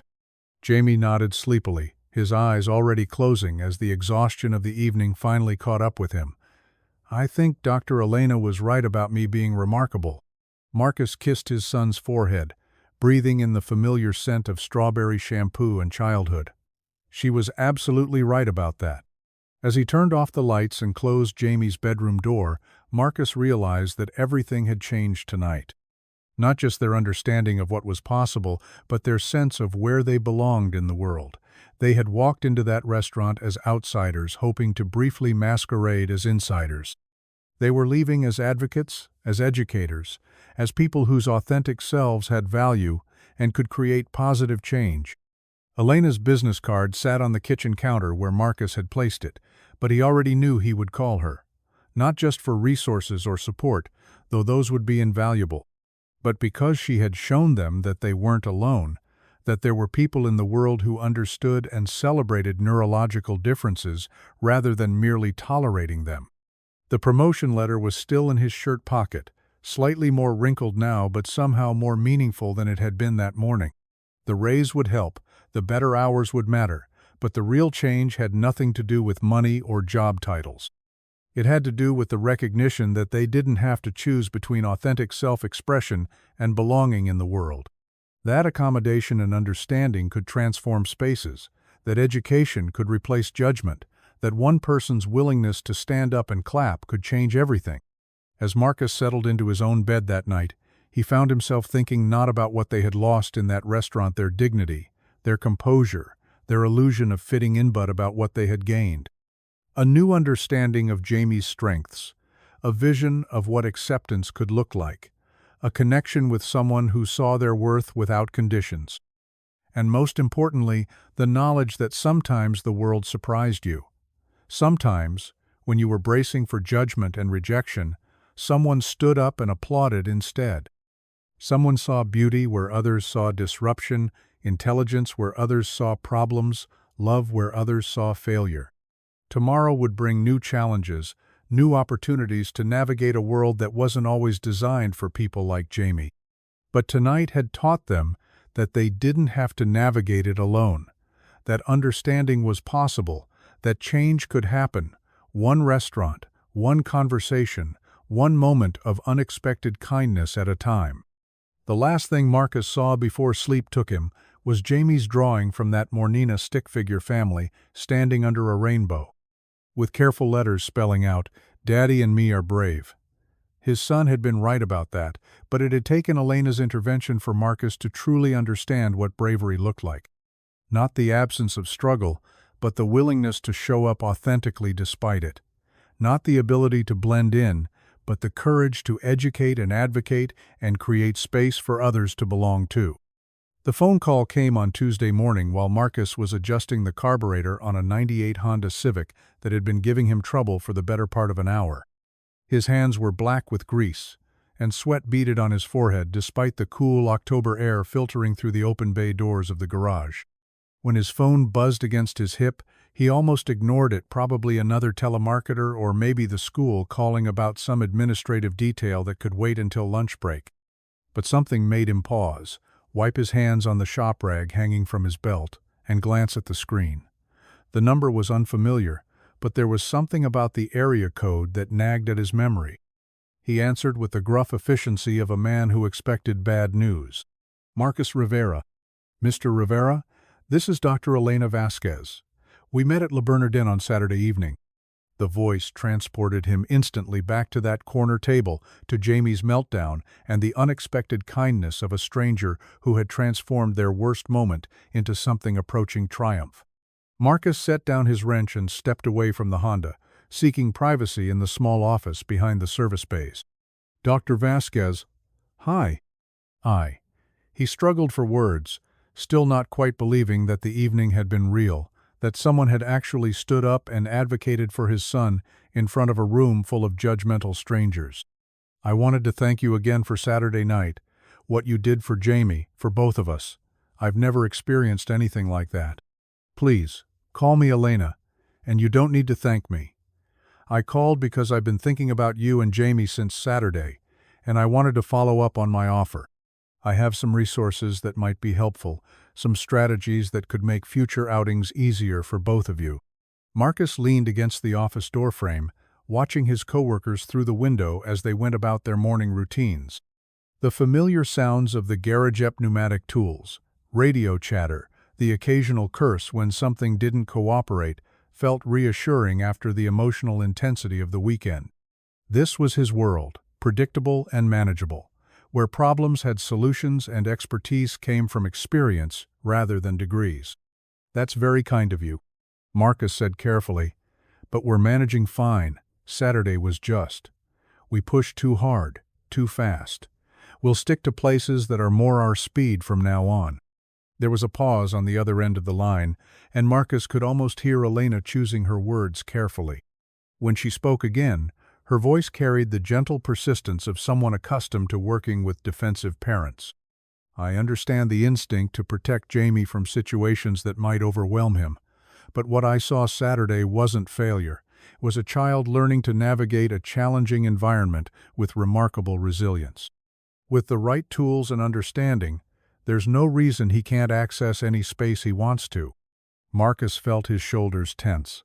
He'd heard variations of this speech before, from well-meaning teachers, from therapists, from family members who thought they understood what it was like to parent a child whose needs were invisible to most of the world. Everyone had opinions about what Jamie could and should be doing, but none of them went home with a 7-year-old who sometimes cried himself to sleep because the world was too loud, too bright, too much. "Look, Dr. Vasquez and I appreciate what you're trying to do, but you don't know us. You saw one night, one situation.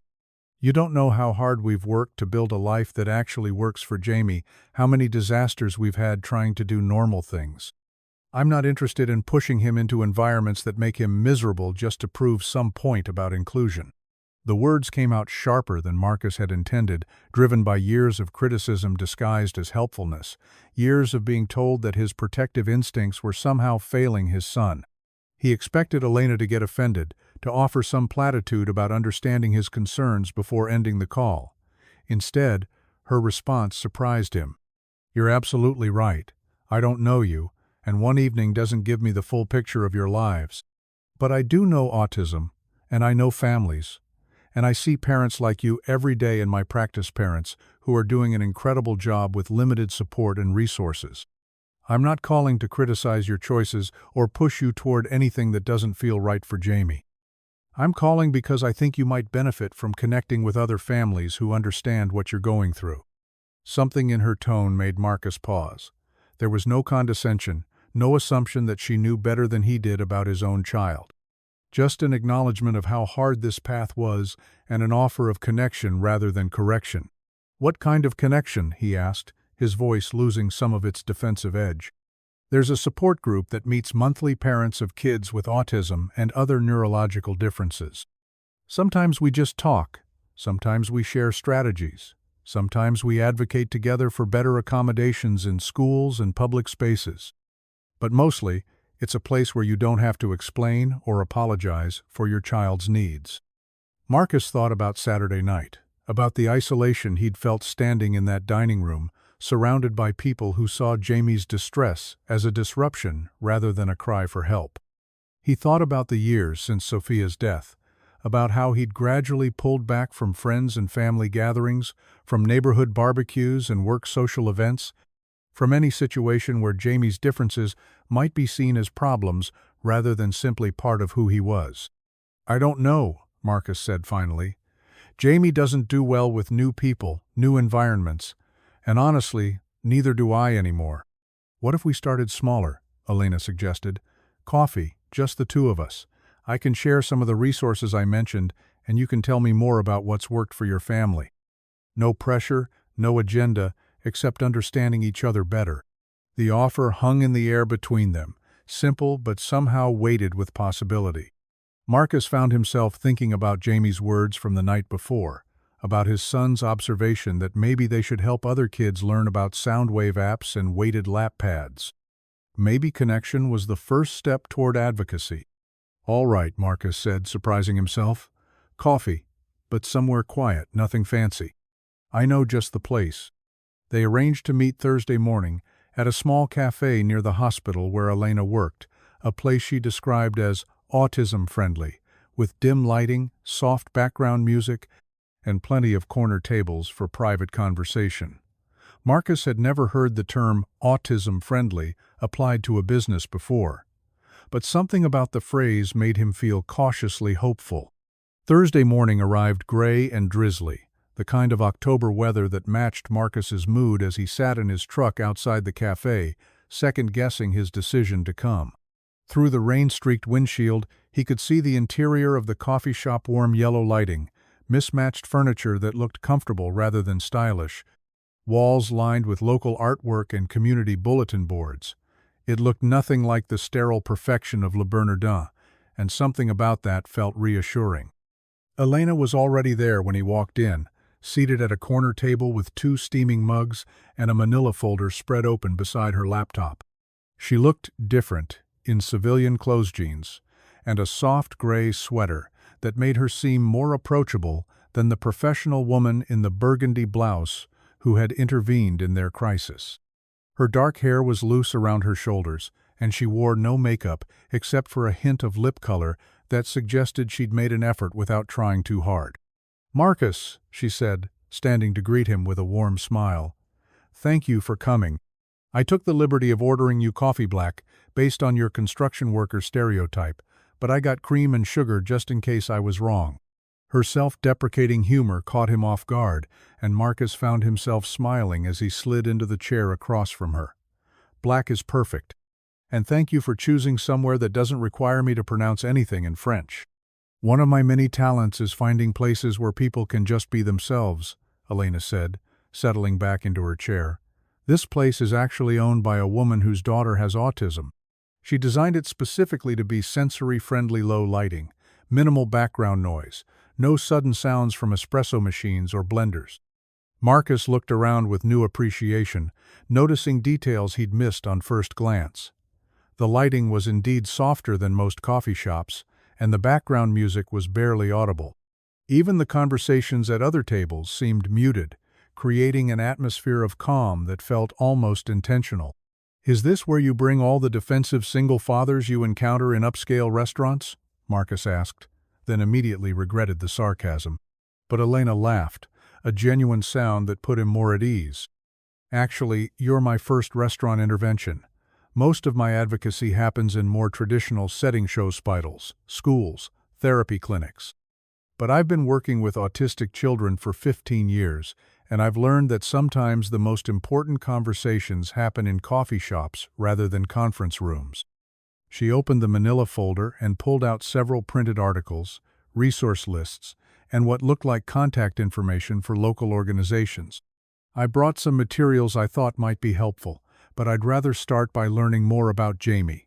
Tell me about him, not just his diagnosis, but who he is as a person. The question surprised Marcus. Most professionals wanted to know about Jamie's deficits, his challenges, his areas of need. They asked about behaviors and symptoms and therapeutic goals. But Elena was asking about his son as a complete human being, and Marcus found himself speaking more freely than he had with anyone in years. "He's brilliant," Marcus said without hesitation. "Not just smart brilliant. He can tell you everything about dinosaurs, more than most paleontologists probably know. He notices patterns that other people miss, remembers details from conversations we had months ago. He's funny too, though his humor is very literal. Last week he told me my pancakes looked like geological formations of breakfast food, and he was completely serious." Elena smiled, making notes on a yellow legal pad. "What does he love besides dinosaurs?" "Trains, though specifically the mechanics of how they work rather than just watching them. He likes to line up his toy cars by color, size, manufacturer it changes depending on his mood. He's fascinated by how things work, takes apart broken appliances to see their insides. And he loves routine, predictability. When something unexpected happens, he needs time to process it, to figure out where it fits in his understanding of how the world works." "And what's hardest for him?" Marcus considered the question, thinking about the countless situations where Jamie's neurology had clashed with environmental demands. "Sensory input, especially when it's unpredictable. Loud noises, bright lights, too many people talking at once. He gets overwhelmed and his body tries to self-regulate, but it looks like misbehavior to people who don't understand. Social stuff is hard too, not because he doesn't want friends, but because the unwritten rules don't make sense to him." Elena nodded, continuing to take notes. "What about you? What's hardest for you as his father?" The question hit deeper than Marcus had expected. He stared into his coffee mug, watching the steam rise in lazy spirals, trying to find words for feelings he'd never articulated to anyone. "The isolation," he said finally. "People see Jamie stimming or having a meltdown, and they assume I'm a bad parent who can't control his kid.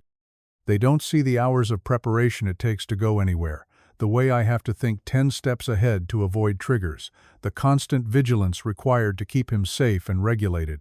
They don't see how much he's actually grown, how hard he works to navigate a world that wasn't designed for people like him." Elena's expression was compassionate but not pitying. "That sounds exhausting."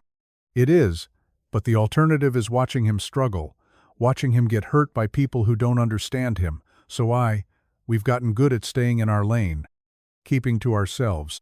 "When did that start? The staying in your lane?" Marcus felt his chest tighten.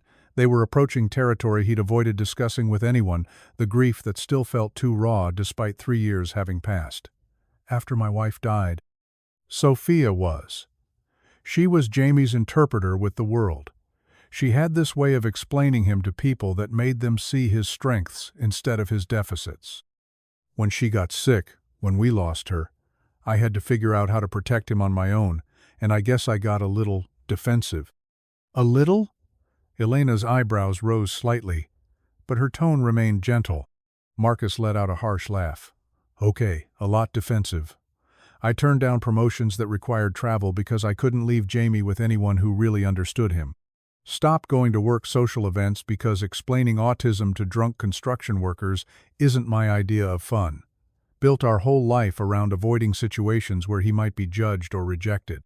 "That's not failure, Marcus. That's love in action." But? Elena leaned forward, her voice growing more serious. "But isolation isn't sustainable for either of you. Jamie needs to learn to navigate the world as it is, not just the protected version you've created for him, and you need support, community, people who understand what you're dealing with." Marcus felt the familiar defensive anger rising in his chest. "Easy for you to say. You don't have to watch your kid get stared at and whispered about every time you go to the grocery store. You don't have to explain to teachers why he can't just try harder to make eye contact or sit still during circle time. You're right. Elena said calmly. I don't have children. By choice. I've dedicated my career to helping other people's children because I believe passionately in their potential, but I go home to a quiet apartment where I don't have to worry about meltdowns or sensory triggers or judgmental strangers. I have the luxury of being an advocate without being a parent. Her honesty disarmed him. Marcus had expected her to argue, to defend her credentials or experience. Instead, she was acknowledging the fundamental difference between professional knowledge and lived experience. But, she continued, I do see families every day who are struggling with the same challenges you face, and I've learned that the families who thrive are the ones who find community, who connect with other parents who understand their reality, not because they need fixing, but because they need witnessing. Witnessing? Someone to see how hard you're working, how much you love your son, how much growth and progress happens in small moments that other people miss. Someone to celebrate the victories and understand the setbacks without judgment or advice. Marcus thought about Saturday night, about how Elena's simple act of acknowledgement had transformed his shame into something approaching pride.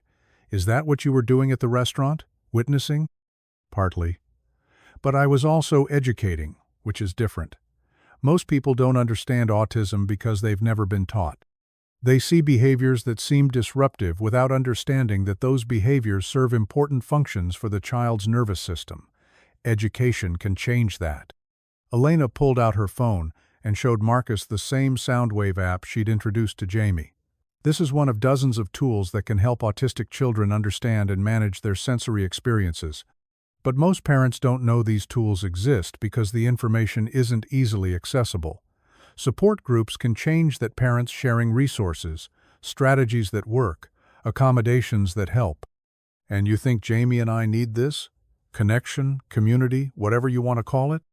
Elena studied his face for a long moment before answering. I think you're both incredibly resilient, intelligent people who have figured out how to survive in a world that often doesn't understand you. But survival isn't the same as thriving. Jamie is 7 years old. He has decades ahead of him, and he's going to encounter situations where your protection can't follow school, eventually college and work, relationships, his own family someday. The skills he learns now about self-advocacy, about understanding his own needs and communicating them to others, will serve him for the rest of his life. Marcus felt something twist in his stomach at the thought of Jamie navigating the world independently. His son was still so young, still needed so much support and understanding. The idea of him facing judgment and rejection without his father's protection felt overwhelming. And you, Elena continued, you're 34 years old. You have your own decades ahead of you. What happens when Jamie grows up and doesn't need constant protection? What happens when he wants to spread his wings, and you have to figure out who you are besides his advocate and protector? The question hit like a physical blow. Marcus realized he hadn't thought about his own future in years, hadn't imagined a life beyond the day-to-day logistics of raising Jamie alone. Everything had been about getting through each day, each challenge, each potential crisis.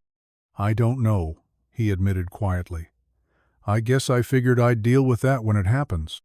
Or, Elena said gently, you could start building connections now, with other parents who understand what you're going through, with professionals who can provide resources and support, with community members who see Jamie's value and want to help create a more inclusive world. She pulled out one of the resource sheets from her folder. This is information about the support group I mentioned. We meet the third Saturday of every month at the community center on 5th Street. Childcare is provided by trained volunteers, so kids can come and play while parents talk, or parents can attend alone if that feels more comfortable. Marcus looked at the flyer, noting the casual tone of the description, the emphasis on support rather than therapy or intervention. What do you actually do at these meetings? It varies. Sometimes parents share strategies that have worked for their families. Sometimes we problem-solve together how to handle IEP meetings, how to find sensory-friendly activities, how to advocate for accommodations at school or work. Sometimes we just vent about the challenges and celebrate the victories, and sometimes we plan community education events, like autism awareness presentations for businesses or schools. Community education, like what you did at the restaurant. Elena smiled. Exactly. We've worked with several local businesses to help them become more autism-friendly. Simple changes, staff training, sensory accommodations, visual supports that make a huge difference for families like yours. Marcus thought about the maitre d's offer to help train the restaurant staff, about the genuine interest and concern he'd seen in the faces of other diners after Elena's explanation. You really think people want to learn? That they're not just tolerating us? I think most people want to do the right thing, but they don't know what that looks like when it comes to autism. They've been taught to see certain behaviors as problematic without understanding their function. When you give people information and context, when you help them see the person behind the diagnosis, most of them respond with empathy and willingness to help. Elena leaned back in her chair, her expression thoughtful. Can I tell you something about Saturday night? What impressed me most wasn't Jamie's resilience, though that was remarkable. It was watching you navigate that situation with such patience and love. You didn't get angry at him for struggling. You didn't blame him for the attention. You just focused on helping him regulate and find his way back to calm. That's extraordinary parenting, Marcus. But I could see that you didn't believe it. Marcus felt heat rise in his face. It didn't feel extraordinary. It felt like failing him by putting him in that situation in the first place. And that's exactly why you need community. Because every parent in our support group has had that exact same thought, has carried that exact same guilt. We understand the difference between intentional challenge and overwhelming trauma. We understand that growth requires pushing boundaries while maintaining safety and support.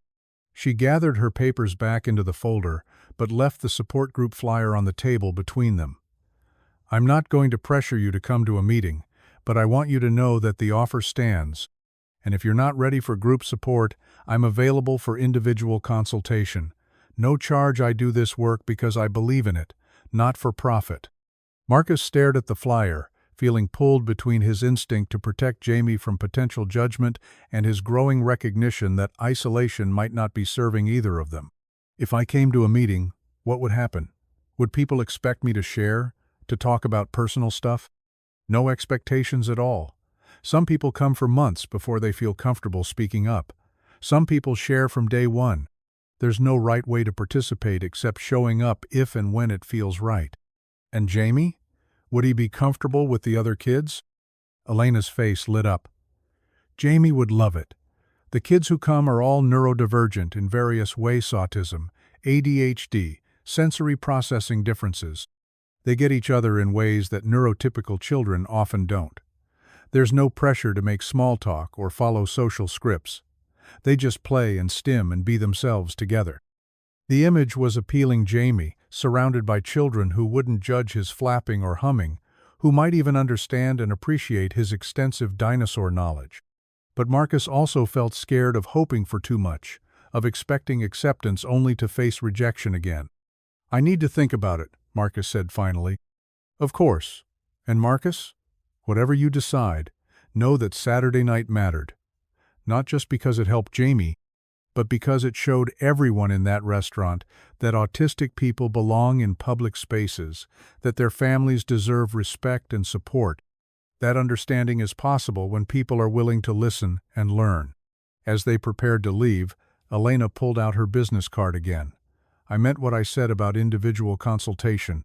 If you have questions about resources, or if Jamie encounters challenges at school, or if you just need someone to talk through options with, please don't hesitate to call.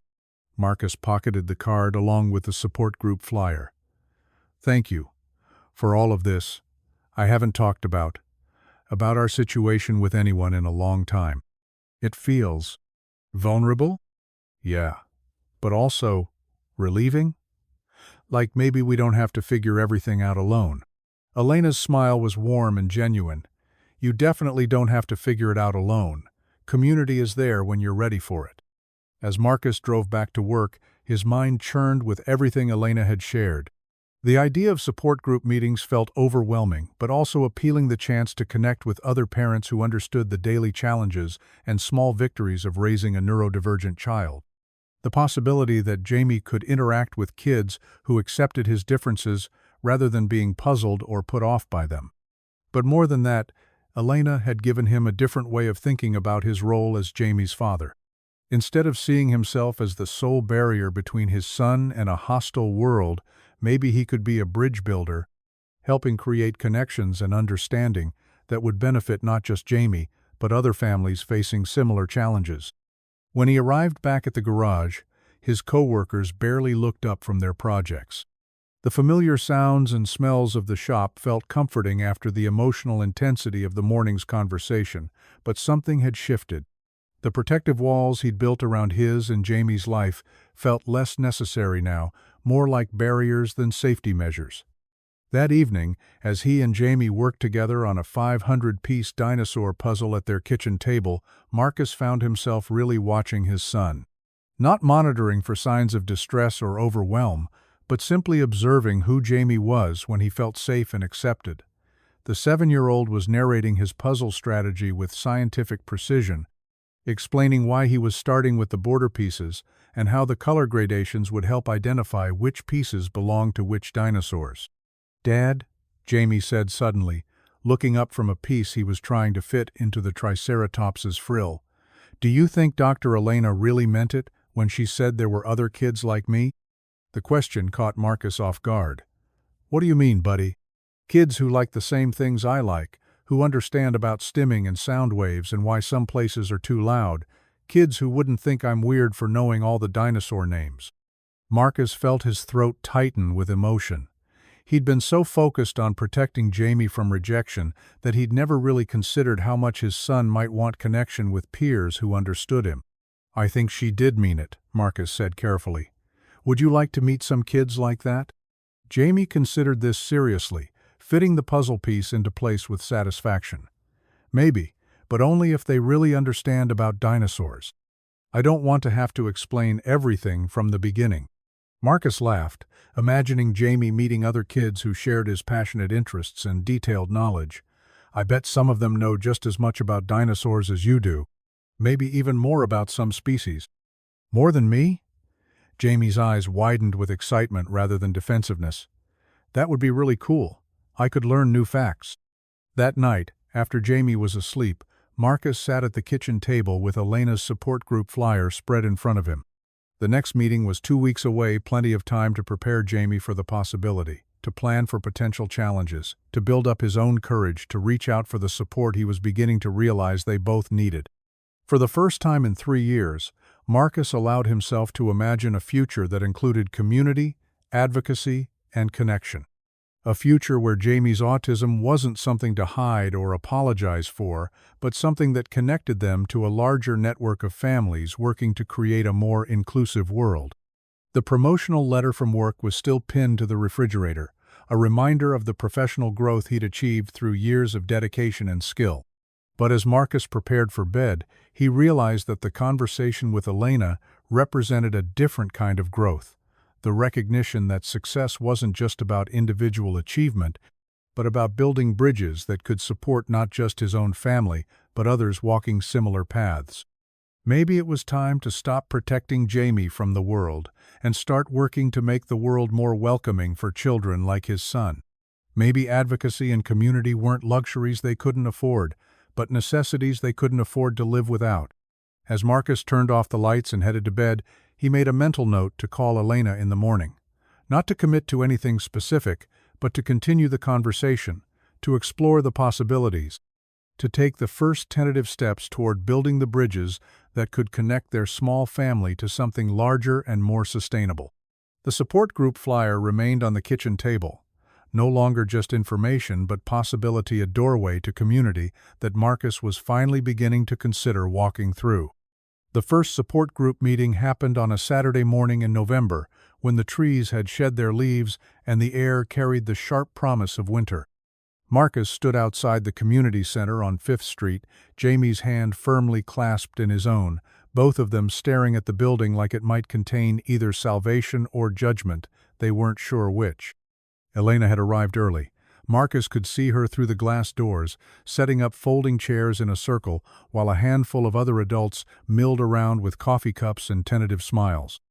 Children of various ages played in a connected room, their laughter and chatter creating a soundtrack that sounded nothing like the careful, quiet Marcus had grown accustomed to maintaining in public spaces. "Are you sure about this, Dad?" Jamie asked, his voice carrying the particular tension that preceded new situations. He was wearing his favorite dinosaur shirt, the one with the scientifically accurate pteranodon that most people mistakenly called a pterodactyland, clutching a small backpack containing his noise-canceling headphones, 3 fidget toys, and his current favorite book about geological formations. "I'm not sure about anything lately," Marcus admitted, which was more honesty than he usually offered his 7-year-old son. "But Dr. Elena thinks it might be good for both of us, and she hasn't been wrong about much so far." That was an understatement. In the 3 weeks since their coffee shop conversation, Elena had become something Marcus hadn't expected: a friend. Not a therapist or consultant or well-meaning professional offering advice from a distance, but an actual friend who called to check on them, who remembered Jamie's interests, who sent links to articles about sensory-friendly activities without any pressure to act on the information. She'd also proven remarkably useful in practical ways. When Jamie's school had pushed back on allowing his noise-canceling headphones during assemblies, Elena had provided research and advocacy strategies that helped Marcus navigate the IEP meeting with confidence rather than defensiveness. When the grocery store's new automatic hand dryers had triggered a meltdown that left both Marcus and Jamie shaken, Elena had introduced them to a smartphone app that mapped sensory-friendly businesses throughout the city. But more than the practical support, Elena had offered something Marcus hadn't realized he'd been missing: someone who saw Jamie's autism as neurological difference rather than deficit, who celebrated his stimming as self-regulation rather than behavior to be managed, who understood that his intense interests weren't obsessions but passionate expertise that deserved respect. "Okay," Jamie said, taking a deep breath that puffed visibly in the cold air. "But if it's too loud or if the other kids don't understand about dinosaurs, can we leave?" "Absolutely. We can leave whenever you need to, for any reason, no questions asked." They walked through the doors together, and Marcus immediately noticed the thoughtful details Elena had mentioned. The lighting was soft and warm rather than the harsh fluorescence typical of community buildings. The walls were painted in calming blues and greens, and there were several quiet corners with soft seating for anyone who needed a break from the group energy. Someone had clearly put considerable thought into creating a space where neurodivergent children and their overwhelmed parents could feel welcome. Elena spotted them immediately and approached with the kind of genuine smile that had become familiar over the past few weeks. "Marcus, Jamie, I'm so glad you decided to come." She knelt down to Jamie's level, respecting his personal space, while making herself available for interaction. "Jamie, there are some kids in the next room who are very excited to meet someone who knows as much about dinosaurs as you do. One of them is 8 and can name every single species of stegosaur. Another one is building a model of a velociraptor skeleton from craft supplies." Jamie's eyes widened with interest, his earlier nervousness giving way to cautious excitement. "Real velociraptors were actually much smaller than the ones in movies," he said, offering his favorite conversation starter. "And they had feathers." "I know someone who would love to hear about that," Elena said seriously. "His name is Alex, and he's been reading about feathered dinosaurs but hasn't met anyone else who knows about them." Marcus watched his son's face transform as the possibility of finding someone who shared his passionate interest became real. "Can I go meet him now?" "Of course. Marcus, is that okay with you?" Marcus nodded, though he felt a familiar flutter of anxiety about letting Jamie interact with new children without his immediate supervision. "Remember, buddy, if you need anything—" "I know, Dad. I can use my words to ask for help, or I can come find you if I need a break." Jamie had been practicing these self-advocacy phrases with the school social worker, and Marcus felt a surge of pride at hearing his son use them independently. As Jamie headed toward the children's room with Elena, Marcus looked around at the circle of folding chairs where other parents were settling in with coffee and the particular combination of hope and exhaustion that seemed universal among caregivers of neurodivergent children. There were perhaps 8 adults present, mostly mothers, a few fathers, all looking like they'd learned to expect judgment and were cautiously optimistic about finding acceptance instead.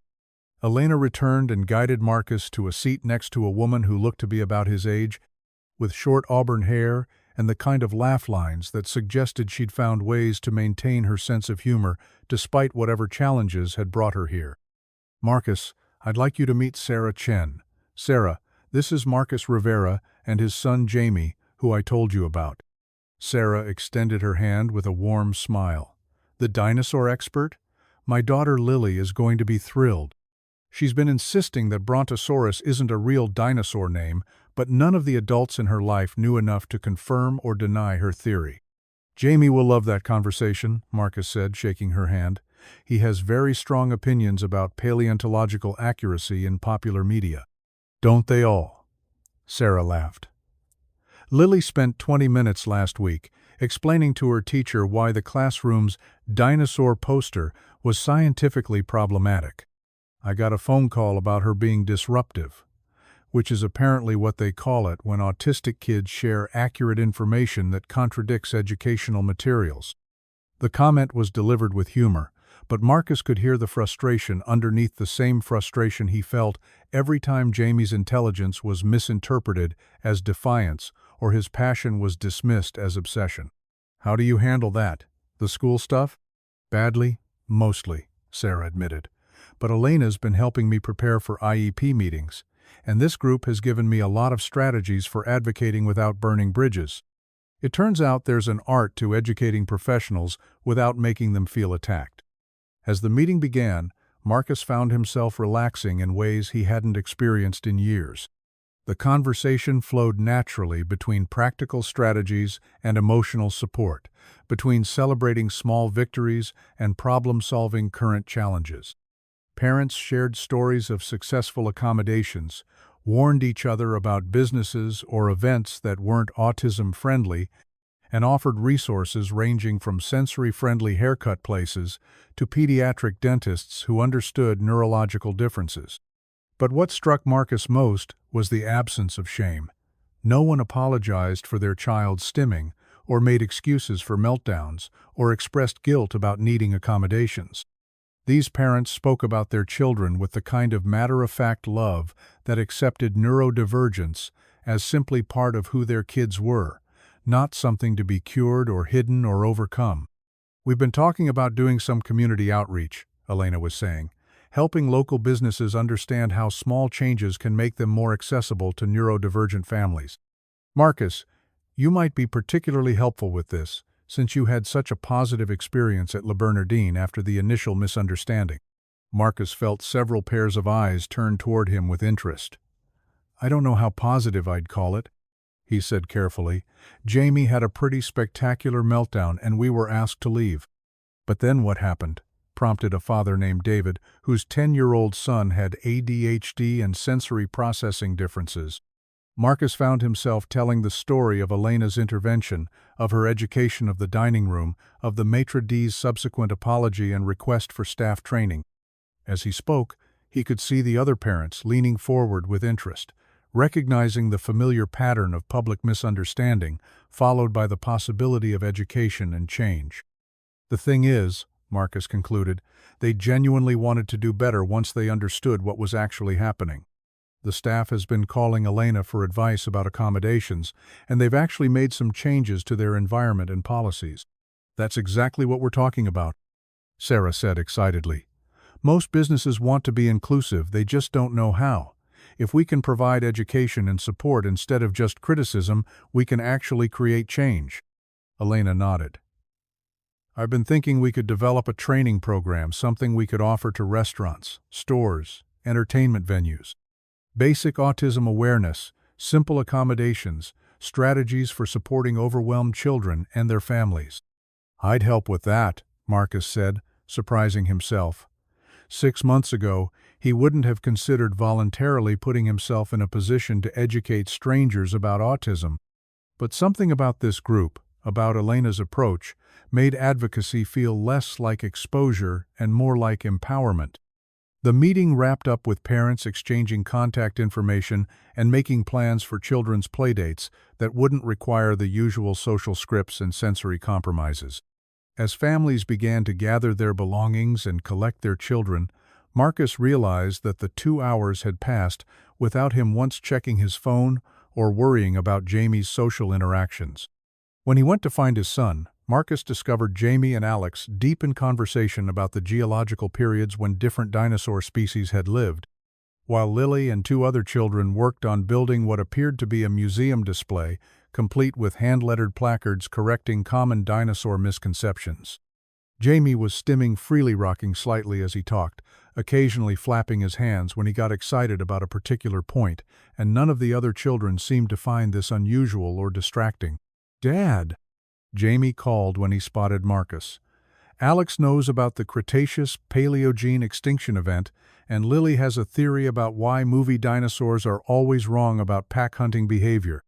Marcus felt something loosen in his chest as he watched his son's animated interaction with children who shared his interests and accepted his neurological differences without question.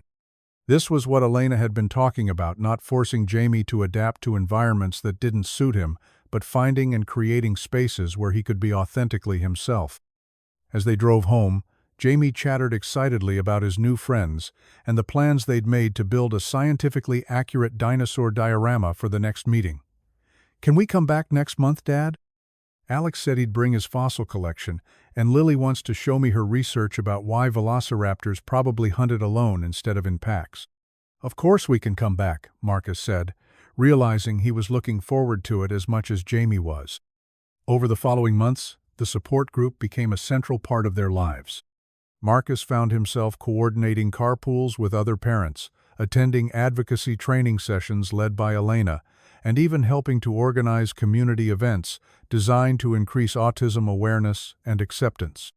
The isolation that had defined their life since Sophia's death gradually gave way to a network of relationships built around understanding rather than judgment. Elena was central to all of it, but her role in Marcus's life was evolving in ways he hadn't anticipated. What had started as professional consultation had become genuine friendship, and somewhere along the way, friendship had deepened into something more complex. Marcus found himself looking forward to her calls, seeking her opinion on decisions that had nothing to do with Jamie's autism, and feeling a warmth in her presence that he hadn't experienced with anyone since Sophia. The realization that he was developing romantic feelings for Elena came gradually, then all at once during a February evening when she'd come over to help Jamie prepare a presentation about dinosaur extinction theories for his class. Marcus had been cooking dinner while Elena and Jamie worked at the kitchen table, their heads bent together over poster board and colored markers, their conversation a mixture of scientific accuracy and 7-year-old enthusiasm. "Dr. Elena," Jamie had said seriously, "do you think my classmates will understand why the asteroid impact theory is more scientifically supported than the volcanic activity theory?" "I think you'll do a great job explaining it," Elena had replied. "You have a gift for making complex ideas understandable. That's a real skill, not something everyone can do." Marcus had paused in his stirring of the pasta sauce, struck by Elena's ability to validate Jamie's intelligence while acknowledging the challenges of communicating with neurotypical peers.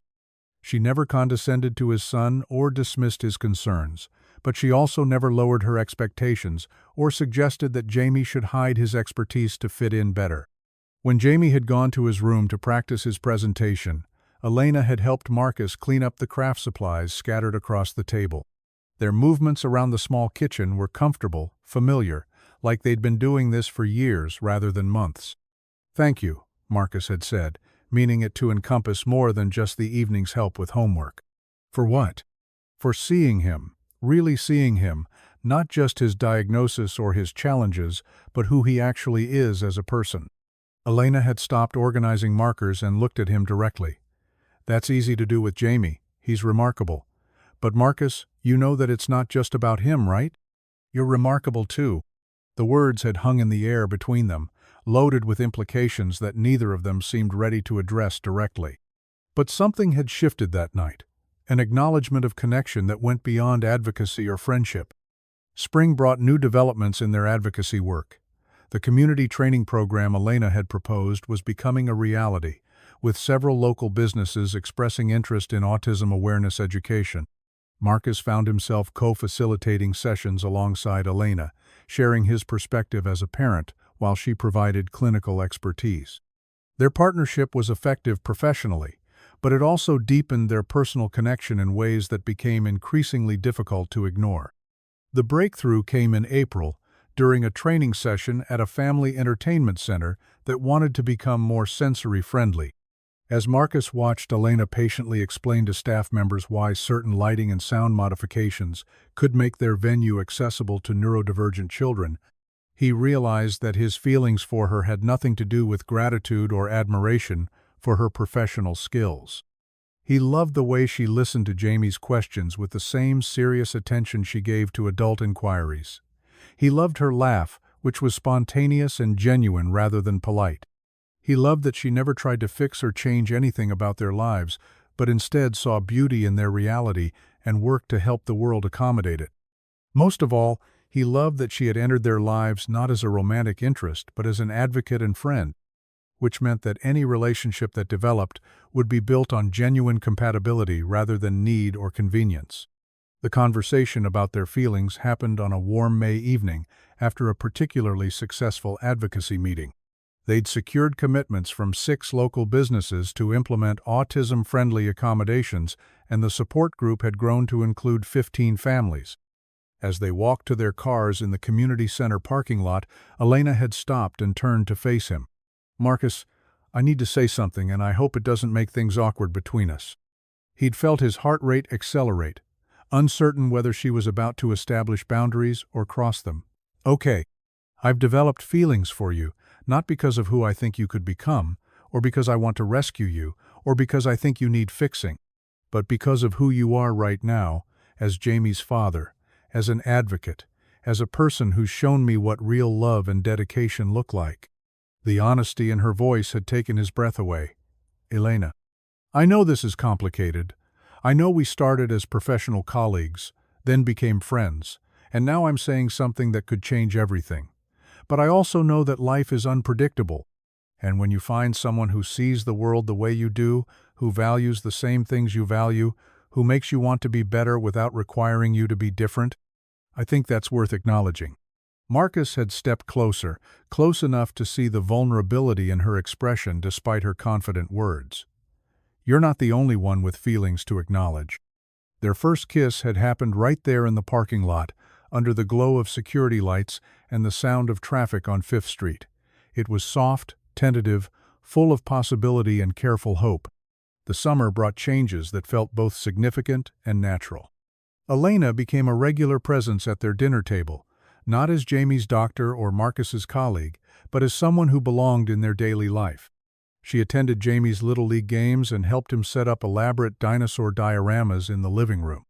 She learned to cook Marcus's grandmother's tamale recipe and taught him how to make Elena's mother's arroz con pollo. Jamie adapted to Elena's presence with characteristic thoroughness, asking detailed questions about her intentions. "Are you going to marry my dad?" Her knowledge base. "Do you know about marine reptiles or just land dinosaurs?" And her commitment level. "If Dad gets sick like Mom did, will you stay?" Elena answered each question with the same serious consideration she brought to everything else, never dismissing his concerns or offering false reassurances. By August, when Elena's lease was up for renewal, the question of moving in together felt less like a major decision and more like the logical next step in a relationship that had grown organically from shared values and genuine compatibility. They found a larger apartment with enough space for Jamie's expanding dinosaur collection and Elena's home office, in a neighborhood with good schools and sensory-friendly activities within walking distance. The move represented more than just combining households. It was an acknowledgement that they'd built something sustainable together, not just a romantic relationship, but a family unit that honored Jamie's needs while allowing all 3 of them to grow and thrive. September marked a year since the night at Le Bernardin that had changed everything. The support group had evolved into a formal organization with 501(3) status and grant funding for their community education programs. Marcus had been promoted to senior site supervisor with a construction company that had implemented autism awareness training for all their employees. Jamie was thriving in second grade with a teacher who understood and appreciated his neurological differences. And Elena had an idea. "What would you think about going back to Le Benedine?" she asked one evening as they cleaned up after dinner. "Not as a test or a challenge, but as a celebration. They've implemented all the accommodations we discussed. Their staff has been through our training program, and I think it would be meaningful to see how much has changed." Marcus considered the suggestion, thinking about how different they all were from the desperate father and overwhelmed child who had been asked to leave that restaurant a year ago. "What do you think, Jamie? Would you like to try Le Bernardin again?" Jamie looked up from the geological timeline he was constructing on the kitchen table. "Will they still have chocolate tart?" "I'm sure they will. And they know about autism now?" "They do. They've learned a lot about how to make their restaurant comfortable for kids like you." Jamie nodded thoughtfully. "I think I'd like to try it, but can I bring my headphones just in case?" "Of course." 3 weeks later, on a crisp October evening that felt like a bookend to their original experience, the three of them walked through the doors of Le Bernardin. Marcus immediately noticed the change of softer lighting in certain sections, a host station equipped with noise-reducing dividers, and discrete signage indicating quiet seating areas and sensory-friendly accommodations. The maitre d' greeted them was the same man who had asked them to leave a year earlier, but his demeanor was completely transformed. "Mr. Rivera, Dr. Vasquez and Jamie, welcome back. We have your table ready. I made sure to reserve the corner spot you requested, and our sommelier prepared a special dinosaur-themed mocktail for our young paleontologist." Jamie beamed at being recognized and remembered, his earlier nervousness giving way to excitement. "Do you really have a dinosaur drink?" "We do. It's called the Pteranodon Punch, and our chef made sure it's the exact right shade of Mesozoic-era green." As they were seated at their corner table, the same table where Elena had intervened a year ago, Marcus marveled at the transformation. The restaurant buzzed with the same elegant energy, but there was something more welcoming about the atmosphere. He noticed a family with a stimming child at another table, the parents relaxed rather than anxious, the staff clearly comfortable with the child's self-regulation behaviors. Their server approached with warm recognition. "David," Elena said, standing to greet him. "How wonderful to see you again." "Dr. Vasquez, Mr. Rivera, the pleasure is ours. And Jamie, I have to tell you that your chocolate tart recommendation has become one of our most popular desserts. We call it the paleontologist's choice now." Jamie giggled at the name, a sound of pure delight that Marcus realized he'd rarely heard in public spaces before this year. "Can I have the dinosaur drink first?" "Absolutely. And I have something special to show you." David returned with the Pteranodon Punch, which was indeed a perfect shade of Mesozoic greenland, a tablet displaying the restaurant's new sensory-friendly menu. Icons indicated which dishes were mild in flavor, which had smooth textures, and which could be modified for dietary restrictions or sensory preferences. "We worked with Dr. Vasquez's team to develop this," David explained. "And see this?" He pointed to a small symbol at the bottom of the menu. "That means we have quiet fidget toys available if any of our younger guests need them." As the evening progressed, Marcus found himself relaxing in ways he'd never experienced in an upscale restaurant. Jamie was thriving, engaging with the staff about the menu choices, asking thoughtful questions about food preparation, and stimming freely without attracting stares or judgment. When he flapped his hands with excitement over the arrival of his modified chicken tenders arranged to look like dinosaur bones, several other diners actually smiled and nodded approvingly. "Look, Dad," Jamie said, holding up his phone to show the Soundwave app Elena had introduced him to a year ago. "The restaurant is much more organized now. See how the patterns are smoother?" Marcus looked at the visual representation of the ambient noise, noting that Jamie was right. The waves were gentler, more rhythmic, less chaotic than they had been during their first visit. Whether this was due to intentional acoustic modifications or simply the changed atmosphere, the difference was remarkable. As they shared the famous chocolate tart for dessert, Elena reached across the table and took Marcus's hand. "What are you thinking about?" "Just how different everything is, not just here, but everywhere. Jamie's confidence, our relationship, the work we're doing in the community. A year ago, I thought our lives were about surviving. Now it feels like we're actually living." Elena squeezed his hand, her eyes reflecting the same wonder at how much had changed. "And this is just the beginning. Jamie's only 8. He has so many years ahead of him, so many opportunities to grow and learn and contribute, and now he has the tools and support to navigate whatever comes next." "We all do," Marcus said, meaning it. The isolation and defensiveness that had defined his life as a single parent had been replaced by connection, advocacy, and hope. He wasn't just protecting Jamie from the world anymore, he was working to make the world more welcoming for all children like his son. As they prepared to leave, the maître approached their table one final time. "I wanted to thank you," he said, addressing all 3 of them. "The training you provided has transformed not just how we serve our neurodivergent guests, but how we think about hospitality in general. We've become a better restaurant because of what you taught us." He turned specifically to Jamie. "And young man, I hope you'll continue to visit us. Our chef is working on a new dessert inspired by the Cretaceous period, and she could use a paleontological consultant." Jamie's face lit up with the kind of professional pride that came from having his expertise valued and respected. "I would love to help with that. I know a lot about Cretaceous period flora and how it might have influenced dessert flavors if people had lived then." As they walked out of the restaurant into the crisp autumn evening, Marcus felt a profound sense of completion. Not because their journey was over, but because they had come full circle in the most meaningful way possible. They had returned to the place where their transformation began, not as visitors grateful for tolerance, but as valued community members whose presence had contributed to positive change. Elena's car was parked next to his truck in the restaurant's lot, a reminder that their lives had become intertwined not through crisis or need, but through shared values and genuine love. Jamie was chattering excitedly about the consulting opportunity and already planning his research for the historically inspired dessert project. "Dad," Jamie said as Marcus buckled him into his car seat, "I think tonight was even better than the first time." Marcus laughed, thinking about the contrast between this evening's joy and the previous year's overwhelm. "Yeah, buddy, I think you're absolutely right."